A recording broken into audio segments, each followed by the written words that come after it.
ನಮಸ್ತೆ ವೀಕ್ಷಕರೇ, ವಿಶೇಷ ಕಾರ್ಯಕ್ರಮಕ್ಕೆ ಸ್ವಾಗತ. ನಾನು ನೀತಿ ವೇಣುಗೌಡ. ವೀಕ್ಷಕರೇ, ಇವತ್ತೆಲ್ಲ ಗೌರಿ ಹಬ್ಬ, ಗಣಪತಿ ಹಬ್ಬ ಅಂತ ಸಿಕ್ಕಾಪಟ್ಟೆ ಖುಷಿಲಿ ಇದ್ದೀರಾ. ನಾರ್ಮಲ್ ಆಗಿ ಗೌರಿನ ಮನೆ ಕರ್ಕೊಂಡು ಬರೋದು, ಗಣಪತಿಯನ್ನ ಕೂರಿಸೋದು ಇದು ವಾಡಿಕೆ. ಆದರೆ ಇವತ್ತಿನ ನಿಮ್ಮ ಈ ಹಬ್ಬವನ್ನ ಡಬಲ್ ಧಮಾಕ ಮಾಡಬೇಕು ಅಂತ ನಾನು ಸ್ಪೆಷಲ್ ಆದಂಥ ಗೆಸ್ಟ್ನ ಕರ್ಕೊಂಡು ಬಂದಿದ್ದೀನಿ.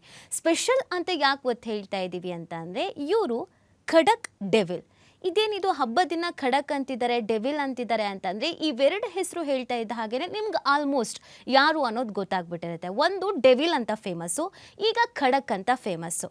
ಭೀಮನ ಮುಖಾಂತರವಾಗಿ ಎಲ್ಲರ ಮನಸ್ಸಿನ ಪ್ರಿಯ ಆಗಿರುವಂಥ ಪ್ರಿಯಾ ಅವ್ರು ನಮ್ಮ ಜೊತೆಗಿದ್ದಾರೆ. ಮೇಡಮ್ ನಮಸ್ತೆ, ಕಾರ್ಯಕ್ರಮಕ್ಕೆ ಸ್ವಾಗತ. ನಮಸ್ತೆ, ನಿಮಗೂ ಹಬ್ಬದ ಶುಭಾಶಯಗಳು. ಥ್ಯಾಂಕ್ ಯು, ನಿಮಗೂ ಕೂಡ ಹಬ್ಬದ ಶುಭಾಶಯಗಳು. Thank you so much. ಈ ವರ್ಷದ ಹಬ್ಬ ಅಂತೂ ನಿಮ್ಗೆ ತುಂಬ ಸ್ಪೆಷಲ್ ಅಂತ ನಾನಂತೂ ಅನ್ಕೊಳ್ತೀನಿ. ಇಲ್ಲಿವರೆಗೂ ಒಂದು ಜರ್ನಿ, ಇಲ್ಲಿಂದ ಇನ್ನೊಂದು ಜರ್ನಿ. ಹೌದು, ಈ ಬಾರಿಯ ಹಬ್ಬ ಎಷ್ಟು ಸ್ಪೆಷಲ್ ಆಗಿದೆ? ನೀವು ಹೇಳ್ದಂಗೆ ಈ ವರ್ಷದ ಹಬ್ಬ ತುಂಬ ಸ್ಪೆಷಲ್ ಇದೆ. ಅಮ್ಮನ ಮನೆಗೆ ಹೋಗ್ತಾ ಇದ್ದೀನಿ ಹಬ್ಬ ಆಚರಣೆ ಮಾಡೋದಕ್ಕೆ ಅಂತ. ಒಂದಷ್ಟು ಸ್ಪೆಷಲ್ ಟ್ರೀಟ್ಮೆಂಟ್ಸ್ಗಳೆಲ್ಲ ನಡೀತಾ ಇದೆ ಎಲ್ಲನೂ. ಮತ್ತು ಎಲ್ಲ ಕಡೆ ಅಂದರೆ ಹಬ್ಬಕ್ಕೋಸ್ಕರ ಕಾಯೋ ಅಂತ ಅಗತ್ಯನೇ ಇಲ್ಲ, ಆಲ್ರೆಡಿ ಹಬ್ಬ ಶುರು ಆಗೋಗ್ಬಿಟ್ಟಿದೆ. ಸಂಭ್ರಮಾಚರಣೆಯಲ್ಲಿದ್ದೀನಿ ನಾನು ಗಿರಿಜಳಾಗಿ. ಸೊ ತುಂಬ ಸ್ಪೆಷಲ್ ಈ ವರ್ಷ ಆ್ಯಕ್ಚುಲಿ. ಖಡಕ್ ಮತ್ತು ಡೆವಿಲ್ ಅಂತ ಹೇಳಿದೆ. ಆಲ್ಮೋಸ್ಟ್ ಎಲ್ರಿಗೂ ಡೆವಿಲ್ ಅಂತ ಫೇಮಸ್ ಆಗಿಬಿಟ್ಟಿದ್ರಿ. ನಿಮ್ಮ ಆ್ಯಕ್ಟಿಂಗ್ ಆಗಿರ್ಬೋದು, ನಿಮ್ಮ ಡ್ರೆಸ್ಸಿಂಗ್ ಸೆನ್ಸ್ ಆಗಿರ್ಬೋದು, ಹೇರ್ ಸ್ಟೈಲ್ ಆಗಿರ್ಬೋದು, ಅದಕ್ಕೆ ಅಂತಲೇ ಒಂದು ಫ್ಯಾನ್ ಬೇಸ್ ದಿನ ನಿಮ್ಮನ್ನು ರಾತ್ರಿ ಆದರೆ ನೋಡ್ಕೊಂಡು ಟಿ ವಿಲಿ ಕೂತಿದ್ರು, ಕಾರಣ ಸೀರಿಯಲ್ ಮುಖಾಂತರ. ಸಡನ್ ಆಗಿ ಖಡಕ್ಕಾಗಿ ಎಂಟ್ರಿ ಕೊಟ್ಬಿಡ್ತೀರಾ. ಹೆಂಗಿದೆಲ್ಲ ಸಾಧ್ಯ? ತುಂಬ ಜನ ಪ್ರೇಕ್ಷಕರೇ ನಾವು ಅವತ್ತು ನೋಡಿದ ಇವ್ರನ್ನೇ ಈಗ ನೋಡ್ತಿರೋದು ಇವ್ರನ್ನ ಅಂತ ಕನ್ಫ್ಯೂಸ್ ಆಗಿದ್ದಾರೆ. ಆ ಜರ್ನಿ ಹೇಗೆ ಶುರು ಆಯಿತು ಅಂತ? ಜರ್ನಿ ಅದೊಂದು ಬ್ಯೂಟಿಫುಲ್ ಜರ್ನಿ ಆ್ಯಕ್ಚುಲಿ. ಸೊ ಕಲಾವಿದೆ ಆಗಿರೋದ್ರಿಂದ ನನಗೆ ಸಿಕ್ಕಿರೋಂಥ ವರ ಅದು. ಒಂದೊಂದು ಪಾತ್ರ ಹಾಕಿದಾಗಲೂ ಪ್ರತಿಯೊಂದು ಪಾತ್ರನ ಜನ ಅದನ್ನು ಗುರುತಿಸಿ ಅದೊಂದು ಆಶೀರ್ವಾದ ಮಾಡ್ತಿರೋದು. ಸೊ ಅದು ನನ್ನ ವರ ಅಂತಲೇ ಹೇಳೋಕ್ಕೆ ಇಷ್ಟಪಡ್ತೀನಿ, ಅದು ಆಶೀರ್ವಾದ ನನಗೆ ಆ್ಯಕ್ಚುಲಿ. ಸೊ ನನ್ನ ಈ ನಟನ ಜರ್ನಿ ಏನಿದೆ, ಸೊ ಇದು 2008 ಶುರುವಾಗಿದ್ದು. ಸೊ 16 ವರ್ಷ 17 ವರ್ಷ ಆಗುತ್ತೆ. ಸೊ ನಿರಂತರವಾಗಿ ನಡ್ಕೊಂಡು ಬಂದಿದ್ದು. ಸೊ ಅದಕ್ಕೆ ಒಂದಷ್ಟು ಪ್ರಾಕ್ಟೀಸ್ ನಡೀತಾ ಇತ್ತು ತುಂಬ ವರ್ಷಗಳಿಂದ. ಸೊ ಈಗ ಫಲ ಸಿಗ್ತಾ ಇದೆ. ಸೊ ಫಲ ಸಿಕ್ಕಿದಂಥ ಒಂದು ಟೈಮ್ ಆ್ಯಕ್ಚುಲಿ 2024 ನನಗೆ. ಓಕೆ, ನಾನು ಯಾವುದೋ ಒಂದು ಸ್ಟೇಜ್ ಮೇಲೆ ನೀವು ನಿಂತು ಮಾತಾಡೋದನ್ನ ಕೇಳಿಸ್ಕೊಳ್ತಾ ಇದ್ದೆ. ಶಬರಿ ಥರ ಕಾಯ್ಬೇಕಾಯ್ತು ಒಂದು ಸಕ್ಸಸ್ ಅಥವಾ ಒಂದು ನೇಮ್ಗೋಸ್ಕರ ಅಂತ. ಅದಷ್ಟು ಈಸಿ ಅಲ್ಲ. ನಮಗೆ ನೋಡುವಾಗ ಒಂದು ಮೂವಿಲಿ ಹಿಟ್ ಆಗಿಬಿಟ್ರು, ಅವ್ರು ಒಂದು ಮೂವಿಲಿ ಇವರು ಇಷ್ಟ ಆಗಿಬಿಟ್ರು ಅನ್ನೋದು ಸೆಕೆಂಡ್ರಿ. ಅದಕ್ಕಾದಂಥ ಪ್ರಯತ್ನಗಳು ತೆರೆಮರೆಯಲ್ಲಿ ಅನುಭವಿಸಿದಂಥದ್ದು ಸಿಕ್ಕಾಪಟ್ಟೆ ಇರುತ್ತೆ. ಸೊ ಆ ಜರ್ನಿ ಈಗಿನ ಜರ್ನಿ ನೋಡ್ತಾ ಇದ್ದರೆ ಎಷ್ಟು ಡಿಫ್ರೆನ್ಸ್ ಅನಿಸ್ತಾ ಇದೆ? ಅದನ್ನು ಹೇಗೆ ತಗೊಳ್ತಾ ಇದ್ದೀರಾ ಆ್ಯಕ್ಚುಲಿ ನೀವು?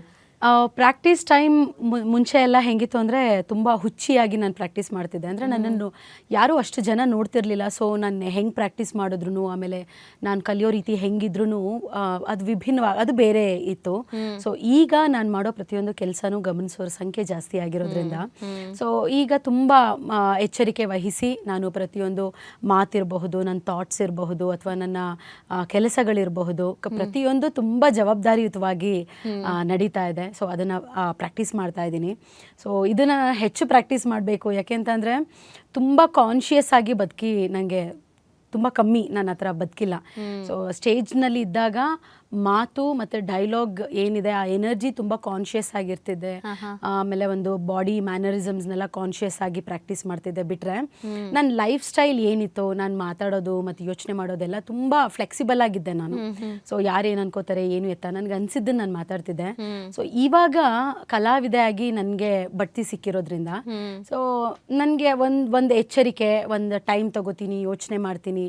ಓಕೆ, ಈ ಥರ ಮಾತಾಡಬಹುದಾ, ಈ ಥರದೊಂದು ಕೆಲಸಗಳನ್ನ ಮಾಡಬಹುದಾ, ಸೊ ನನ್ನ ಮಾತು ಅಥವಾ ನನ್ನ ಕೆಲಸ, ನನ್ನ ನಡವಳಿಕೆ ಒಂದಷ್ಟು ಜನಕ್ಕೆ ಮಾದರಿ ಆಗೋ ಹಾಗೆ ನಾನು ಬದುಕಬೇಕಾಗತ್ತೆ. ಸೊ ಅವಾಗಿನದಕ್ಕೂ ಇವಾಗಿನದಕ್ಕೂ ಕಂಪೇರ್ ಮಾಡಿದ್ರೆ ಇಷ್ಟು ಬದಲಾವಣೆ ಅಂತೂ ಆಗಿದೆ. ಈಗ ನಾರ್ಮಲ್ ಆಗಿ ಸ್ಯಾಂಡಲ್ವುಡ್ ಅಂತ ಬಂದಾಗ ನಾವು ಪ್ಯಾನ್ ಇಂಡಿಯಾ ಮೂವೀಸ್ ನೋಡಿದ್ವಿ. ದೊಡ್ಡ ಮಟ್ಟದಲ್ಲಿ ಮೂವಿ ಬಂತು, ಸಿಕ್ಕಾಪಟ್ಟೆ ಸೌಂಡ್ ಆಯಿತು, ಬೇರೆಯವರೆಲ್ಲ ನಮ್ಮನ್ನು ನೋಡೋಕೆ ಶುರು ಮಾಡಿದ್ರು. ಬಟ್ ನಮ್ಮಲ್ಲಿದ್ದವ್ರಿಗೆ ನಮಗೆ ಬೇಜಾರು ಏನಾಗ್ತಾ ಇದ್ದಿದ್ದು ಅಂತಂದರೆ, ಸ್ಯಾಂಡಲ್ವುಡ್ನಲ್ಲಿ ಇಲ್ಲಿಗೆ ಅಂತ ಒಂದು ಯಾವ ಸಿನಿಮಾನೂ ಬರ್ತಾ ಇಲ್ವಾ, ಯಾಕೆ ಬರೋ ಸಿನಿಮಾ ಎಲ್ಲ ಈ ಥರ ಆಗ್ತಾ ಇದೆ, ಎಲ್ಲವೂ ನಾವು ಯಾಕೆ ಆ ರೇಂಜ್ನಲ್ಲಿ ನೋಡಬೇಕಾಗಿತ್ತು ಅನ್ನುವಂಥದ್ದು. ಸೊ ಆ ಸಂದರ್ಭದಲ್ಲಿ ಬಂದಿದ್ದು ಭೀಮಾ ಸೂಪರ್ ಡೂಪರ್ ಹಿಟ್ ಆಗುತ್ತೆ, ಒಂದು ಒಳ್ಳೆ ಸಕ್ಸಸ್ ಸಿಗುತ್ತೆ, ಒಳ್ಳೆ ಕ್ರೇಜು, ಡೈಲಾಗು, ಸಾಂಗ್ಸು, ಆ್ಯಕ್ಟಿಂಗು, ಕಲಾವಿದರು ಎಲ್ಲ ಹೊಸ ಥರ, ಎಲ್ಲನೂ ಹೊಸ ತೋರಿಸೋದು. ಅದರಲ್ಲಿ ನೀವು ಒಬ್ಬರು ಆಗಿರೋದಿದೆಯಲ್ಲ, ಅದು ತುಂಬಾ ಸ್ಪೆಷಲ್ಲು. ಸೊ ನಿಮಗೆ ಆ ಆಫರ್ ಬಂದಾಗ ಒಂದು ಪೊಲೀಸ್ ಆಫೀಸರ್ ಅಂತ ಹೇಳಿದಾಗ ನಿಮಗೆ ಗೊತ್ತಿತ್ತಾ? ಪೊಲೀಸ್ ಆಫೀಸರ್ ಅಂತ ಹೇಳಿದಾಗ ಈ ಥರದ್ದೊಂದಷ್ಟು ಡೈಲಾಗ್ಗಳಿರುತ್ತೆ ಅಂತ, ಇದರಲ್ಲಿ ಡೈಲಾಗಲ್ಲೇ ಫೇಮಸ್ ಆಗಿದ್ದೀರಾ. ಸೊ ಅದು ಹೇಗಿತ್ತು ಅಂತ? ನನಗೆ ಫಸ್ಟು ಸರ್ರು ಕಾಲ್ ಮಾಡಿ ಗಿರಿಜಾ ಪಾತ್ರ ಮಾಡ್ತೀಯಮ್ಮ ಅಂತ ಕೇಳಿದಾಗ ತುಂಬ ಸಂತೋಷ ಆಯಿತು. ಯಾಕೆಂದರೆ ಡೇರಿಂಗ್ ಪೊಲೀಸ್ ಆಫೀಸರ್ ಅಂತ ಸರ್ ಹೇಳಿದರು ನನಗೆ, ನನಗೆ ತಿಳಿಸುವಾಗ್ಲೇ. ಸೊ ನನಗೊಂದು ಐಡಿಯಾ ಇತ್ತು, ಓಕೆ ತುಂಬ ಒಂದು ಅಂದರೆ ಆ್ಯಕ್ಷನ್ ಸೀಕ್ವೆನ್ಸ್ಗಳಿರಬಹುದು ಅಥವಾ ಓಡಾಟಗಳಿರಬಹುದು, ಖಡಕ್ಕಾಗಿ ಮಾತಾಡೋದು ಎಲ್ಲ ನನಗೊಂದು ಐಡಿಯಾ ಇತ್ತು. ಸೊ ಆದರೆ ಇಷ್ಟು ಖಡಕ್ಕಾಗಿ ಮಾತಾಡಿಸ್ತಾರೆ ಅಂತ ನಂಗೆ ಐಡಿಯಾ ಇರಲಿಲ್ಲ. ಬಟ್ ಅದು ಸ್ಕ್ರಿಪ್ಟ್ ಬರುವಾಗ ಸರ್ರು ಈ ಥರ ಮಾತು ಅಂತ ಎಲ್ಲ ಎಕ್ಸ್ಪ್ಲೇನ್ ಮಾಡುವಾಗ ನಾನು ಸರ್ ಮುಖ ನೋಡ್ತಾ ಇದ್ದೆ. ಸರ್ ಅಂತ, ಹೌದಮ್ಮ ಪೊಲೀಸ್ಗಳು ಹಿಂಗೆ ಮಾತಾಡೋದು, ಅಂದ್ರೆ ಯಾರಿಗೂ ಕೇರ್ ಮಾಡಲ್ಲ ಅವರು, ಹೋರಾಟ ಅಂತ ನಿಂತಾಗ ತುಂಬಾ ಖಡಕ್ ಆಗಿ ಬಿಹೇವ್ ಮಾಡ್ತಾರೆ ಅಂತ ಅನ್ಬಿಟ್ಟು. ಸೊ ಅಂದ್ರೆ ನಿನ್ ವಾಯ್ಸ್ ಇಂದ ಹಿಡಿದು ಆಟಿಟ್ಯೂಡ್ ನಲ್ಲೂ ಯಾರಿಗೂ ನಾನು ಹೆದರಲ್ಲ ಅನ್ನೋ ಒಂದು ಧೈರ್ಯ ಕಾಣ್ಬೇಕು. ಸೊ ಆ ತರ ಎಲ್ಲ ಎಕ್ಸ್ಪ್ಲೇನ್ ಮಾಡ್ತಾ ಇದ್ರು. ಬಟ್ ನನ್ಗೂ ಆಪ್ತರಿದ್ದಾರೆ, ಒಂದಷ್ಟು ಫ್ಯಾಮಿಲಿ ಫ್ರೆಂಡ್ಸ್ ಎಲ್ಲ ಇದ್ದಾರೆ ಡಿಪಾರ್ಟ್ಮೆಂಟ್ ನಲ್ಲಿ ವರ್ಕ್ ಮಾಡ್ತಿರೋರು. ಬಟ್ ನನ್ನ ಅಂಕಲ್ ಇದ್ದಾರೆ ಒಬ್ರು, ಮಹೇಶ್ ಅಂಕಲ್ ಅಂತ ಅಂದ್ಬಿಟ್ಟು, ಮೈಸೂರಿನಲ್ಲಿರೋದು, ಕ್ರೈಮ್ ಬ್ರಾಂಚ್ ನಲ್ಲಿ ವರ್ಕ್ ಮಾಡ್ತಾರೆ, ಈಗ ಸಬ್ ಇನ್ಸ್ಪೆಕ್ಟರು. ಸೊ ಅವರು ತುಂಬ ಸಾಫ್ಟ್ ನಮ್ಮ ಜೊತೆ ಎಲ್ಲ ಮಾತಾಡುವಾಗ. ಅವ್ರು ಇಷ್ಟೊಂದೆಲ್ಲ ಖಡಕ್ಕಾಗಿ ಮಾತಾಡಿದ್ದು ನಾನು ನೋಡೇ ಇಲ್ಲ, ನಾನು ಸಣ್ಣ ವಯಸ್ಸಿಂದ ನೋಡ್ತಿದ್ದೀನಿ ಅವ್ರನ್ನ. ಬಟ್ ಪೊಲೀಸವ್ರು ಹಿಂಗೆ ಬಿಹೇವ್ ಮಾಡ್ತಾರೆ ಅನ್ನೋದು ನನಗೆ ಗೊತ್ತಿತ್ತು, ಸಿನಿಮಾಗಳು ಅದು ಇದು ಎಲ್ಲ ನಾನು ನೋಡಿದಾಗ. ಬಟ್ ಅದೇ ಅವ್ರಿಗೂ ಬೇರೆ ಬೇರೆ ಶೇಡ್ಸ್ ಇರುತ್ತೆ, ಕೆಲಸ ಮಾಡುವಾಗ ಯಾವ ಶೇಡ್ ಇಟ್ಕೋಬೇಕು, ಫ್ಯಾಮಿಲಿ ಜೊತೆ ಯಾವ ಶೇಡ್ ಇಟ್ಕೋಬೇಕು, ಆಪ್ತರ ಜೊತೆ ಅಂತ. ಸೊ ಆ ಥರದ್ದು ಒಂದಷ್ಟೆಲ್ಲ ಕಲಿಕೆಗಳಾಯಿತು. ಸೊ ಯಾರ್ಯಾರ ಜೊತೆ ಹೆಂಗೆ ಬಿಹೇವ್ ಮಾಡ್ತಾರೆ ಅನ್ನೋದೆಲ್ಲ. ಸೊ ಸರ್ರು ನಂಗೆ ಎಕ್ಸ್ಪ್ಲೇನ್ ಮಾಡುವಾಗ ಇಷ್ಟು ಖಡಕ್ ಡೈಲಾಗ್ಸ್ ಇರುತ್ತೆ ಅಂತ ಐಡಿಯಾ ಇರಲಿಲ್ಲ. ಸೊ ಒಬ್ವಿಯಸ್ಲಿ ಅದಾದ್ಮೇಲೆ ಒಂದು ಮಾಸ್ತಿ ಸರ್ ಡೈಲಾಗ್ ಬರೀತಿರೋದು ಅದೆಲ್ಲ ಗೊತ್ತಾದಾಗ ನಂಗೆ ಒಂದು ಸಣ್ಣ ಐಡಿಯಾ ಇತ್ತು. ಆಬ್ವಿಯಸ್ಲಿ ಮಾಸ್ತಿ ಸರ್ ಮತ್ತೆ ವಿಜಯ್ ಸರ್ ಕಾಂಬಿನೇಷನ್ ಅಂತ ಅಂದಾಗ ರಾ ಇರುತ್ತೆ ಅಂತ. ಸೊ ಮೆಂಟಲಿ ನಾನು ಅದಕ್ಕೆ ಪ್ರಿಪೇರ್ ಆಗಿದ್ದೆ. ವಿಜಯ್ ಸರ್ನ ಅಂದ್ರೆ ನೀವು ರಂಗಭೂಮಿ ಕಲಾವಿದನೇ ಆಗಿರೋದ್ರಿಂದ ಇಂಡಸ್ಟ್ರಿನ ನೋಡ್ಕೊಂಡೇ ಬಂದಿದ್ದೀರಾ. ಯಾವುದೇ ಸಿನಿಮಾ ಏಳು ಬೀಳು ಆಗಲಿ ಅಥವಾ ಕಲಾವಿದರಾಗಲಿ ಅದೊಂದು ಫಾಲೋ ಅಪ್ ಅಲ್ಲಿ ಇದ್ದೇ ಇರ್ತೀರಾ. ದುನಿಯಾ ವಿಜಯ್ ಅಂತ ಅಂದಾಗ್ಲೇನೆ ನಮ್ಗೆ ಅದೊಂದು ಗೊತ್ತಾಗ್ಬಿರುತ್ತೆ, ಇದೇ ಥರದ ಕಂಟೆಂಟ್ ಇರುತ್ತೆ, ಅವ್ರಿಗೆ ಈ ಥರದೊಂದು ಕಂಟೆಂಟ್ ಸೂಟ್ ಆಗತ್ತೆ ಅಂತ. ಆಮೇಲೆ ದುನಿಯಾ ವಿಜಯ್ ಸರ್ ಬಗ್ಗೆ ಇನ್ನೊಂದು ಪ್ಲಸ್ ಪಾಯಿಂಟ್, ಹೊಸಬ್ರಿಗೆ ಅವಕಾಶ ಕೊಡ್ತಾ ಹೋಗ್ತಾರೆ, ಅಥವಾ ಅವ್ರು ಹುಡುಕ್ತಾ ಇರ್ತಾರೆ ಯಾರು ಸೂಟ್ ಆಗ್ಬೋದು ಯಾರು ಸೂಟ್ ಆಗಬಹುದು ಅಂತ. ಸಿನಿಮಾಗಿಂತ ಮುಂಚೆ ದುನಿಯಾ ವಿಜಯ್ ಸರ್ ಅಂದ್ರೆ ಏನ್ ನೆನಪಾಗ್ತಿತ್ತು? ಭೀಮಾ ಸಿನಿಮಾ ಆದ್ಮೇಲೆ ಸಕ್ಸಸ್ ಸಿಕ್ಕಿದ್ಮೇಲೆ ಈಗ ಏನ್ ಅನಿಸ್ತಾ ಇದೆ ಅಂತ? ಏನು ಅನಿಸ್ತದೆ, ಅವರು ಗುರು ಸ್ಥಾನದಲ್ಲಿರೋರು. ಸೊ ನಾವು ಅವ್ರನ್ನ ತುಂಬ ಒಳ್ಳೆ ಮೆಂಟರ್ ಆಗಿ ನಾವು ನೋಡಿದ್ದೀವಿ. ಸೊ ನನ್ನ ಕಡೆ ಉಸಿರಿರೋವರೆಗೂ ಒಬ್ಬ ಒಳ್ಳೆ ಮೆಂಟರ್ ಆಗಿ ನಾನು ನೋಡ್ತೀನಿ ಸರ್ನ. ತುಂಬ ಒಳ್ಳೆ ಟೀಚರ್ ಆ್ಯಕ್ಚುಲಿ ಅವರು, ತುಂಬ ಒಳ್ಳೆ ಡೈರೆಕ್ಟರ್. ಅಂದರೆ ಪ್ರತಿಯೊಂದನ್ನು ಗಮನಿಸ್ತಿರ್ತಾರೆ. ಅದೊಂದು ತುಂಬ ಅಂದರೆ ಮಲ್ಟಿ ಟ್ಯಾಲೆಂಟೆಡ್ ಅವರು. ಒಂದು ಕೆಲಸ ಅಂತ ನಿಂತಾಗ ಅವರು ಸುಮ್ಮನೆ ಕೂರೋದಾಗಲಿ ಅಥವಾ ಟೈಮ್ ಸ್ಪೆಂಡ್ ಮಾಡೋದಾಗಲಿ, ಸುಮ್ಮನೆ ಟೈಮ್ ಪಾಸ್ ಮಾಡೋದೆಲ್ಲ ಮಾಡಲ್ಲ. ಸೊ ಪ್ರತಿಯೊಂದನ್ನು ತುಂಬ ಅರ್ಥಪೂರ್ಣವಾಗಿ ಕಳೆಯೋಕೆ ಅವರು ಇದನ್ನ ಮಾಡ್ತಿರ್ತಾರೆ. ಸೆಟ್ಟಲ್ಲಾಗಲಿ ಅಥವಾ ಸೆಟ್ಟಿಂದ ಆಚೆನೂ ಅಷ್ಟೇ ಕೆಲಸದ ಬಗ್ಗೆನೇ ಅವರು ಹೆಚ್ಚು ನಾನು ನೋಡಿರೋ ಹಾಗೆ. ಸೊ ನಾವು ಟೆಕ್ನಿಷಿಯನ್ ಟೀಮು ಮತ್ತು ನಾವೆಲ್ಲ ಒಂದಷ್ಟು ತರ್ಲೆಗಿರ್ಲೆ ಮಾಡ್ಕೊಂಡು ಓಡಾಡ್ತಿದ್ವಿ. ಬಟ್ ತರ್ಲೆ ಜೊತೆಲೂ ಸರ್ರು ಒಂದಷ್ಟು ಲೊಕೇಶನ್ಸ್ನ ಅಥವಾ ಒಂದಷ್ಟು ವಿಷಯಗಳನ್ನ ಹೊಸದಾಗಿ ಏನು ಸಿಗುತ್ತೆ ಅಂದ್ರೆ ಅಷ್ಟು ಫ್ಲೆಕ್ಸಿಬಲ್ ಆಗಿರ್ತಾರೆ ಸರ್. ಸೊ ಆ ಒಂದು ಪಾಯಿಂಟ್ ತುಂಬಾ ಇಷ್ಟ ಆಗುತ್ತೆ. ಮತ್ತು ತುಂಬಾ ಸಿಂಪ್ಲಿಸಿಟಿ ಸರ್. ಆಮೇಲೆ ಒಂದು ಸ್ಪಿರಿಚುವಲ್ ಶೇಡ್ ಇದೆ ಸರ್ಗೆ. ಸೊ ಇದೆಲ್ಲ ತುಂಬಾ ವಿಭಿನ್ನ ಅನ್ಸುತ್ತೆ ಸರ್. ನಾನು ಹೊರಗಡೆ ನೋಡಿದಾಗ ತುಂಬಾ ಮಾಸಾಗಿ ಕಾಣ್ತಾರೆ ಅವರು. ಸೊ ಅವ್ರು ಕಾಣೋದಕ್ಕೂ ಅವ್ರು ಇರೋದಕ್ಕೂ ತುಂಬಾ ಅಂದ್ರೆ ತುಂಬಾ ವ್ಯತ್ಯಾಸ ಇದೆ. ಹೌದು, ಅವರ ವಿಚಾರಧಾರೆನೂ ಅಷ್ಟೇ ತುಂಬಾ ಬೇರೆ ತರ. ಅಂದ್ರೆ ತುಂಬಾ ಅದೇ ನೀವು ಹೇಳ್ದಂಗೆ ಹೊಸಬರಿಗೆ ಅವಕಾಶಗಳು ಸಿಗಬೇಕು ಅನ್ನೋದು, ಮತ್ತು ನಾವು ಯಾವುದೇ ಪಾತ್ರನ ತಂದು ಜನರ ಮುಂದೆ ಇಡುವಾಗ ಅದರಲ್ಲಿ ಒಂದಷ್ಟು ಹೊಸತನನ, ಹೊಸ ಮುಖಗಳನ್ನ ಅವರು ತಗೊಂಡು ಬಂದು ಜನರ ಮುಂದೆ ಇಡೋಕ್ಕೆ ಹೆಚ್ಚು ಇದು ಮಾಡ್ತಿರ್ತಾರೆ. ಯಾಕೆಂತಂದರೆ ಅವ್ರು ಯಾವಾಗಲೂ ಹೇಳ್ತಿರ್ತಾರೆ, ಈಗ ಮೊನ್ನೆ ನಾನು ಒಂದು ಇಂಟರ್ವ್ಯೂ ನೋಡಿದೆ, ಅದರಲ್ಲಿ ವಿಲನ್ನೇ ಯಾವಾಗಲೂ ಹೀರೋಗೆ ಹೊಡಿತಿರ್ತಾನೆ. ನಾನು ಅದನ್ನ ನೋಡ್ಕೊಂಡು ಅಯ್ಯೋ ಇದು ಗೊತ್ತು ಗುರು, ಇದನ್ನೇ ಎಷ್ಟು ತೋರಿಸ್ತೀರಾ ಅಂತ ಹೇಳೋ ಮಾತನ್ನ ನಾನು ಕೇಳಿಸ್ಕೊಂಡಿದ್ದೀನಿ. ಸೊ ಅದನ್ನು ನಾನು ಕೇಳಿಸ್ಕೊಂಡ ಮೇಲೂ ನಾನೊಬ್ಬ ಡೈರೆಕ್ಟರ್ ಅಥವಾ ನಾನೊಬ್ಬ ಆಕ್ಟರ್ ಆಗಿ ಮತ್ತೆ ಹೀರೋನೇ ವಿಲನ್ಗೆ ತುಂಬಾ ಹೊಡೆಯೋ ತರನೇ ಬಿಲ್ಡಪ್ ನ ತೋರಿಸಬಾರ್ದು. ಇಲ್ಲಾಜಿಕಲ್ ಆಗಿ ತೋರಿಸೋದನ್ನು ಸ್ವಲ್ಪ ಕಮ್ಮಿ ಮಾಡಿ ಲಾಜಿಕ್ ಆಗಿ ಒಂದಷ್ಟು ರಿಯಾಲಿಟಿಗೆ ಸಂಬಂಧಪಟ್ಟಂಗೆ ಹಂಗೆ ತುಂಬಾ ಆಪ್ತವಾಗಿರ್ಬೇಕು, ಆಪ್ಟ್ ಆಗಿರ್ಬೇಕು ತೋರಿಸುವಂಥದ್ದು ನಮ್ಮ ಸುತ್ತ ನಡೀತಿದೆ ಅನ್ನೋದನ್ನ. ಆ ರಾನೆಸ್ ಅನ್ನೋ ಒಂದು ವಿಷಯನ ಇಟ್ಕೊಂಡು ಸರ್ ಕೆಲಸ ಮಾಡ್ತಾರಲ್ಲ, ಸೊ ಅದು ಬಹುಶಃ ಅವ್ರ ಗೆಲುವುದು ಮತ್ತು ನಮಗೂ ಅವ್ರ ಮೂಲಕ ನಮಗೆಲ್ಲ ಹೊಸಬ್ರಿಗೆ ಸಿಕ್ಕ ಗೆಲುವುದು. ಓಕೆ. ಸೊ ಸಿನಿಮಾ ಸಕ್ಸಸ್ ಹ್ಯಾಂಗ್ ಓವರಲ್ಲಿ ನೀವು ಇದ್ರಿ, ನಾನು ಇದೆ. ಸೊ ಹಾಗಾಗಿ ಸಿನಿಮಾ ಬಗ್ಗೆನೇ ಸ್ಟಾರ್ಟಿಂಗ್ ಮಾತಾಡ್ಬಿಟ್ಟೆ. ತುಂಬ ಜನಕ್ಕೆ ಪ್ರಿಯಾ ಅಂದರೆ ಯಾರು, ಪ್ರಿಯಾ ಅವ್ರ ನೇಚರ್ ಏನು, ಪ್ರಿಯಾ ಅವರು ಎಲ್ಲಿಂದ ಬಂದರು, ಸೊ ಇದನ್ನು ಹುಡ್ಕಕ್ಕೆ ಶುರು ಮಾಡಿದ್ದಾರೆ. ನಿಮ್ಮ ಒಂದೊಂದು ಡೈಲಾಗು ಫೇಮಸ್ ಆಗ್ತಾ ಇದ್ದ ಹಾಗೇನೆ ಫಸ್ಟು ಶುರು ಮಾಡಿದ್ದೆ ನಿಮ್ಮ ಬಗ್ಗೆ ತಿಳ್ಕೊಳ್ಳೋದಕ್ಕೆ ಅಂತ. ಸೊ ಪ್ರಿಯಾ ಅವರು ಬೈ ನೇಚರ್ ಯಾವ ಥರ, ಈ ಪಾತ್ರದಲ್ಲಿ ಇರೋ ಥರ ಸ್ವಲ್ಪ ಖಡಕ್ಕು, ಯಾರಾದರೂ ಏನಾದ್ರು ರೇಗಿಸಿದ್ರೆ ಅಲ್ಲೇ ಗೂಸ ಕೊಡೋದು ಆ ಥರನ, ತುಂಬ ಮುಗ್ದೆ ನಾನು ಮನೇಲಿ ತುಂಬ ಇನ್ನೋಸೆಂಟು ಆ ಥರನ? ಪ್ರಿಯಾಗೆ ಎಲ್ಲ ಥರ ಶೇಡ್ ಇದೆ. ಸೊ ನಾನು ಒಳ್ಳೆಯವ್ರ ಜೊತೆ ತುಂಬ ಮುಗ್ಧೆ ಆಗಿರ್ತೀನಿ. ಸೊ ತುಂಬ ಕಿರಿಕ್ ಮಾಡಿದ್ರೆ ನಾನು ಸ್ವಲ್ಪ ವಾಯ್ಸ್ ರೈಸ್ ಎಲ್ಲ ಮಾಡ್ತೀನಿ. ನಾನು ಹಾಗೆ ಎಲ್ಲ ಅನ್ಸ್ಕೊಂಡು ಎಲ್ಲ ಬರಲ್ಲ. ಸೊ ತಪ್ಪಿದ್ರೆ ನಾನೇ ಕಾಲಿಗೆ ಬಿದ್ದು ಕ್ಷಮೆ ಕೇಳ್ತೀನಿ. ಆ ವ್ಯಕ್ತಿತ್ವನೂ ಉಂಟು. ಸೊ ಇಲ್ಲ ಅಂತ ಅಂದರೆ ನಾನು ವಾಪಸ್ ಮಾತಾಡೋದು ಉಂಟು. ಸೊ ಖಡಕ್ಕೂ ಇದ್ದೀನಿ, ರಿಯಲ್ ಲೈಫಲ್ಲಿ ಖಡಕ್ಕೂ ಇದ್ದೀನಿ. ಸೊ ಅದರ ಜೊತೆಗೆ ಸ್ಪಿರಿಚುವಲ್. ಓಕೆ. ಮೈಸೂರು ನಿಮ್ಮ ನೇಟಿವ್ ಅಲ್ವಾ? ಸೊ ನೀವು ಒಬ್ಬರೇ ಮಗಳ ಹೇಗೆ ಅಂತ ನಿಮ್ಮ ಫ್ಯಾಮಿಲಿ ಬ್ಯಾಕ್ಗ್ರೌಂಡ್, ಯಾಕಂದರೆ ರಂಗಭೂಮಿ ಕಲಾವಿದ ಅಂತ ಅಂದಾಗ ಅಪ್ಪ ಅಮ್ಮ ಅಜ್ಜ ಯಾರಾದರೂ ಇದ್ರೇನೋ ಅದಕ್ಕೆ ಅವರಿಗೆ ಈ ಸೆಳವು ಸಿಕ್ತೇನೋ ಅಂತ ಅಂದ್ಕೊಳ್ತೀವಿ. ಸೊ ಹಾಗಾಗಿ ನಿಮ್ಮ ಫ್ಯಾಮಿಲಿ ಬ್ಯಾಕ್ಗ್ರೌಂಡು? ನನ್ನ ಫ್ಯಾಮಿಲಿಲಿ ನಾನೇ ಕಲಾವಿದೆ ಫಸ್ಟು. ಓಕೆ. ಅಪ್ಪ ತುಂಬ ಖುಷಿಯಾಗಿ ಅವರ ಯಂಗ್ ಏಜಲ್ಲಿ, ಅವರು ಟೀನೇಜ್ ಇದ್ದಾಗ ತುಂಬ ಖುಷಿಯಲ್ಲಿ ಸ್ಟೇಜ್ ಮೇಲೆ ಡ್ಯಾನ್ಸ್ ಎಲ್ಲ ಮಾಡ್ತಿದ್ರಂತೆ. ಸೊ ಬಹುಶಃ ಆ ಒಂದು ಎಳೆ ನನಗೆ ಗೀಳಾಗಿ ಬಂದಿರಬಹುದು, ಕಲಾವಿದೆ ಆಗಿ ನನ್ನನ್ನು ಎಳೆದಿರಬಹುದು. ಅದು ಬಿಟ್ಟರೆ ಈ ಥರ ರೆಕಗ್ನೈಸ್ ಮಾಡೋ ಥರ ಅಥವಾ ರಂಗಭೂಮಿ ಆಗಿರಬಹುದು, ಸಿನಿಮಾ ಸೀರಿಯಲ್ ಆಗಿರಬಹುದು, ಈ ಫೀಲ್ಡ್ಗೆ ನನ್ನ ಫ್ಯಾಮಿಲಿಯಿಂದ ನಾನೇ ಫಸ್ಟ್ ಬಂದಿರೋದು, ನನ್ನ ತಾಯಿ ಮನೆ ಸೈಡಿಂದ. ನನ್ನ ಗಂಡನ ಮನೆ ಕಡೆ ತುಂಬ ಕಲಾವಿದರು ಇದ್ದಾರೆ. ಸೊ ನನ್ನ ತಾಯಿ ಮನೆ ಕಡೆ ಹೇಳೋದಾದ್ರೆ ನನ್ನ ತಾಯಿ ಶಿಕ್ಷಕಿ, ಮುಖ್ಯ ಶಿಕ್ಷಕಿ, ಸ್ಕೂಲಲ್ಲಿ ವರ್ಕ್ ಮಾಡ್ತಾರೆ. ತಂದೆ KSIC ಸಿಲ್ಕ್ ಫ್ಯಾಕ್ಟ್ರಿ ಅಂತ ಕೇಳಿರ್ತಾರೆ, ಮೈಸೂರು ಸಿಲ್ಕ್ ಗೊತ್ತಲ್ಲ, ಅಲ್ಲಿ ವರ್ಕ್ ಮಾಡ್ತಿದ್ರು. ಈಗ ರಿಟೈರ್ಡ್ ಆಗಿದ್ದಾರೆ. ಸೊ ನಾನು ನನ್ನ ತಂಗಿ, ನಾನು ದೊಡ್ಡ ಮಗಳು, ಸೊ ನನ್ನ ತಂಗಿ ಇದ್ದಾಳೆ. ಸೊ ಅವಳು ನನಗೆ ಎರಡನೇ ತಾಯಿ.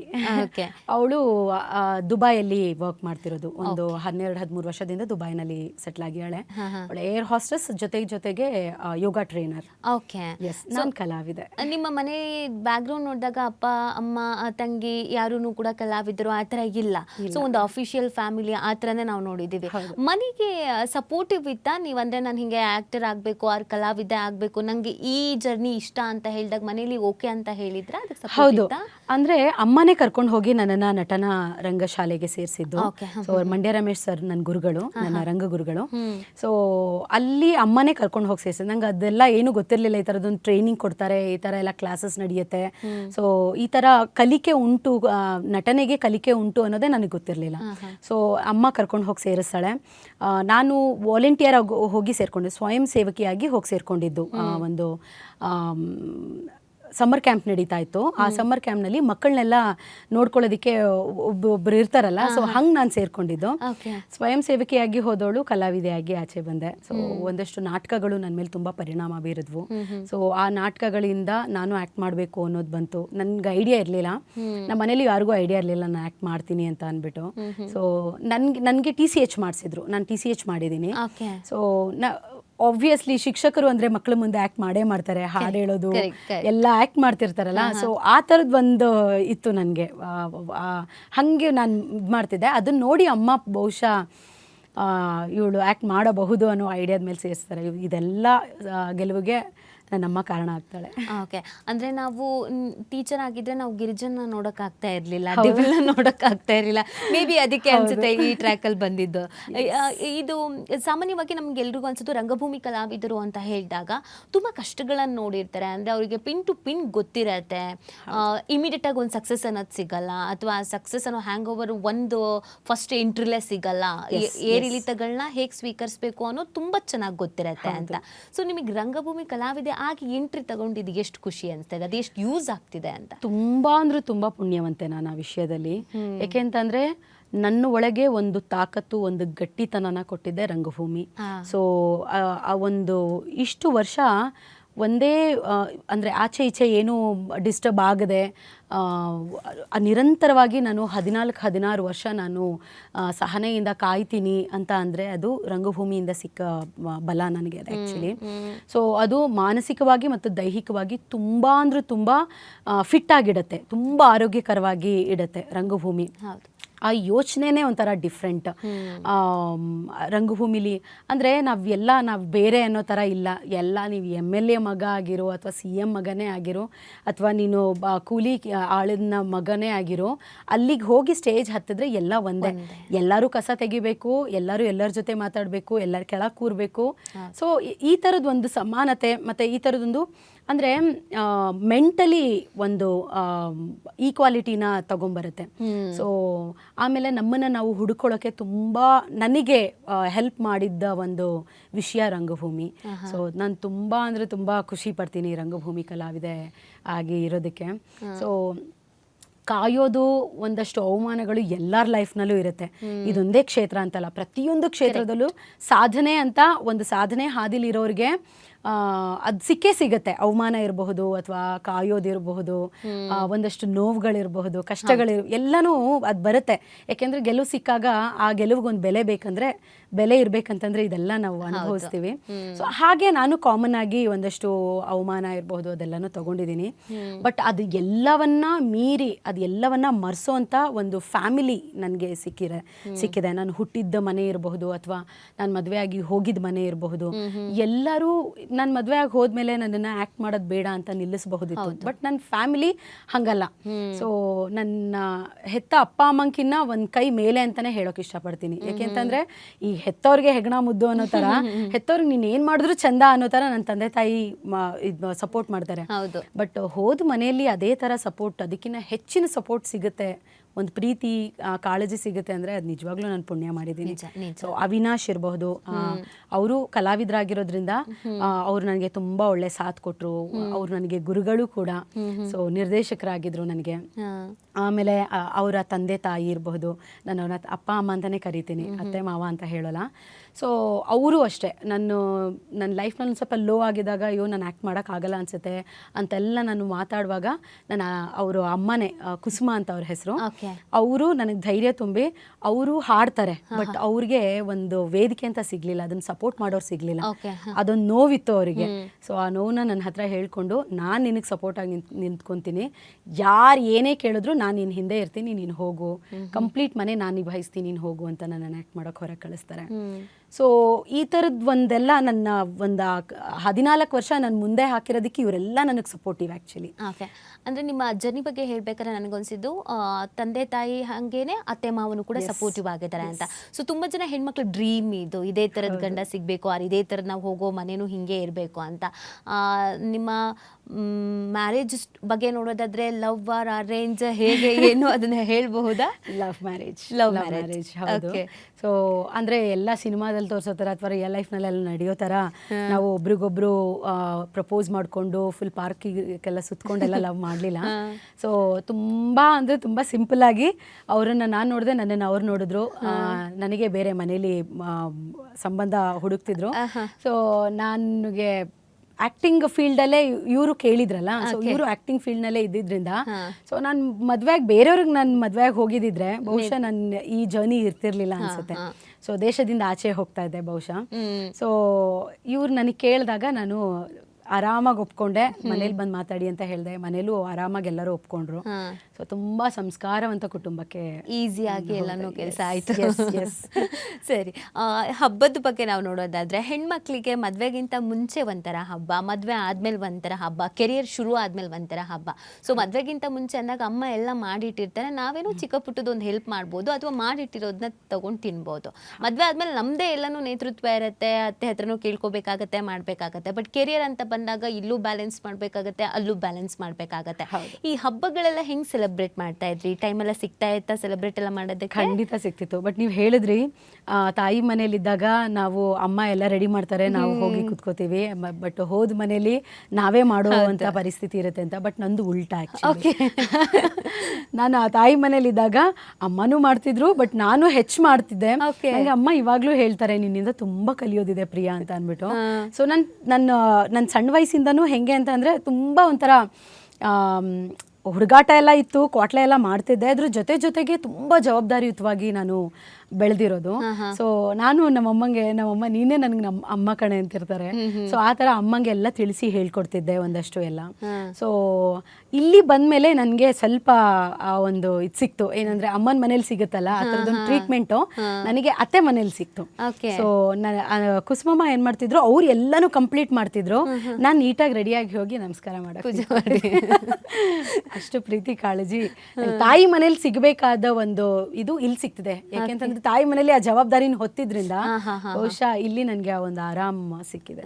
ಓಕೆ, ಅಂದ್ರೆ ಈಗ ಹಬ್ಬ ಅಂತ ಬಂದಾಗ ತಿಂಡಿ, ಅದ್ರಲ್ಲೂ ನಾವು ಈ ಗಣಪತಿ ಹಬ್ಬ ಗೌರಿ ಹಬ್ಬ ಅಂತ ಬಂದಾಗ ಸ್ವಲ್ಪ ಗಣಪತಿಗೆ ತಿಂಡಿ ಪ್ರಿಯ ಜಾಸ್ತಿ ಅಂತ ಜಾಸ್ತಿ ತಿಂಡಿಗಳನ್ನೆಲ್ಲ ಮಾಡ್ತಾ ಇರ್ತೀವಿ. ಸೊ ನಿಮ್ಮ ಮನೆಯಲ್ಲಿ ಎಲ್ಲರೂ ಕಲಾವಿದರಾಗಿರೋದ್ರಿಂದ ಡಯಟ್ ಆ ಥರ ಎಲ್ಲ ಏನಾದರೂ ಇತ್ತಾ, ಇಲ್ಲ ನಾರ್ಮಲ್ ಎಲ್ಲ ಏನೂ ಇಲ್ಲ, ತಿಂತೀವಿ, ಆರೋಗ್ಯಕರವಾಗಿರುವಂಥದ್ದನ್ನು ತಿಂತೀವಿ ಆದಷ್ಟು. ಸೊ ಮಧ್ಯದಲ್ಲಿ ಒಂದಷ್ಟೆಲ್ಲ ಇರುತ್ತೆ, ಬಟ್ ಈಗ ಕಮ್ಮಿ ಮಾಡಿದ್ದೀನಿ ನಾನೆಲ್ಲ ಸ್ವಲ್ಪ ಒಂದಷ್ಟು ಜಂಕ್ ಫುಡ್ಸ್ನೆಲ್ಲ. ಸೊ ಮನೇಲೆಲ್ಲ ಆಬ್ವಿಯಸ್ಲಿ ಹಬ್ಬ ಅಂತ ಬಂದಾಗ ಅದೇ ಮೇನ್ ಇದು ವಿಷಯ. ಸೊ ಬಾಳೆ ಎಲೆ ಊಟ, ಎಲೆ ತುಂಬಷ್ಟು ಅಡುಗೆ ಮಾಡ್ತಿದ್ವಿ ಎಲ್ಲರೂ.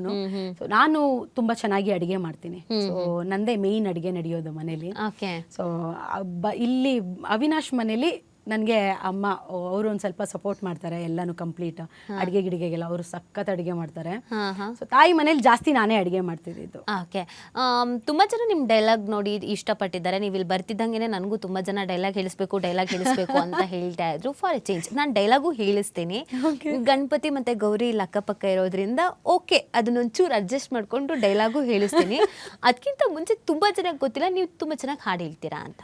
ರಂಗಭೂಮಿ ಕಲಾವಿದರು ಅಂತ ಅಂದಮೇಲೆ ಅಫ್ಕೋರ್ಸ್ ಅವ್ರಿಗೆ ಆ ವಾಯ್ಸು, ಬೇಸು ಅದೆಲ್ಲವೂ ಕೂಡ ಇರುತ್ತೆ. ಸೊ ಇವತ್ತು ಗಣಪತಿ ಹಬ್ಬ ಆಗಿರೋದ್ರಿಂದ ಮೊದಲಿಗೆ ಒಂದು ಹಾಡು ಹೇಳ್ಬಿಟ್ಟು ಆಮೇಲೆ ಮಾಫಿ ಮಾಡಿಸ್ಕೊಂಡು ಡೈಲಾಗಿಗೆ ಹೋಗೋಣ ಅಂತ. ಓಕೆ. ತಾವರೆ ಪುಷ್ಪ ಚಂದಕ್ಕಿ ಮಾಲೆ ಬಿಲ್ಪತ್ರೆ ಮಾದೇವ ನಿಮ್ಗೆ ಚಂದಕ್ಕಿ ಮಾಲೆ ಬಿಲ್ಪತ್ರೆ ತುಳಸಿ ದಳವ ಮಾದಪ್ಪನ ಪೂಜೆಗೆ ಗೈದು ಮಾದೇವ ನಿಮ್ಮ ಮಂಡೆ ಮ್ಯಾಲೆ ದುಂಡು ಮಲ್ಲಿಗೆ ಸೋಜುಗಾದ ಸೂಜು ಮಲ್ಲಿಗೆ ಮಾದೇವ ನಿಮ್ಮ ಮಂಡೆ ಮ್ಯಾಲೆ ದುಂಡು ಮಲ್ಲಿಗೆ. ಸಾಂಗ್ ಬರುತ್ತೆ, ಆಮೇಲೆ ಡಿಸೈನ್ ಮಾಡೋದಕ್ಕೆ ಬರುತ್ತೆ, ಆ್ಯಕ್ಟಿಂಗ್ ಅಂತೂ ಹೇಳೋ ಹಾಗಿಲ್ಲ, ಡೈಲಾಗ್ ಅಂತೂ ಹೇಳೋ ಹಾಗಿಲ್ಲ. ಸೊ ಇಷ್ಟೆಲ್ಲ ಬಂದಮೇಲೆ ಸ್ಕ್ರಿಪ್ಟ್ ರೈಟಿಂಗ್ ಪ್ಲ್ಯಾನ್ ಏನಾದರೂ ಇದೆಯಾ? ನನಗೆ ಅಂದರೆ ಸ್ಕ್ರಿಪ್ಟ್ ರೈಟಿಂಗ್ ಅನ್ನೋದಕ್ಕಿಂತ ಗೊತ್ತಿಲ್ಲ, ಈಗ ಕಲಾವಿದೆಯಾಗಿ ಒಂದಷ್ಟು ಕಲಿಕೆನ ಶುರು ಮಾಡಿದ್ದೀನಿ. ಈ ಒಂದು ಕಲಾವಿದ ಜರ್ನಿನ ನಾನು ಪೀಸ್ಫುಲ್ಲಾಗಿ ಖುಷಿಯಾಗಿ ಅನುಭವಿಸ್ತೀನಿ, ಎಷ್ಟು ಸಾಧ್ಯ ಆಗುತ್ತೋ ಅಷ್ಟು. ಅದಾದಮೇಲೆ ನನಗೆ ಮುಂದೆ ಯಾವಾಗಲಾದರೂ ಅವಕಾಶ ಸಿಕ್ಕರೆ ನಿರ್ದೇಶನ ಮಾಡಬೇಕು ಅನ್ನೋ ಆಸೆ ಇದೆ. ಸೊ ಡೈರೆಕ್ಟ್ ಮಾಡೋ ಆಸೆ ತುಂಬ ಇದೆ. ಅದಕ್ಕೆ ಬೇಕಂದ್ರೆ ಬರೀ ಆಸೆ ಇದ್ರೆ ಸಾಲದಲ್ಲ.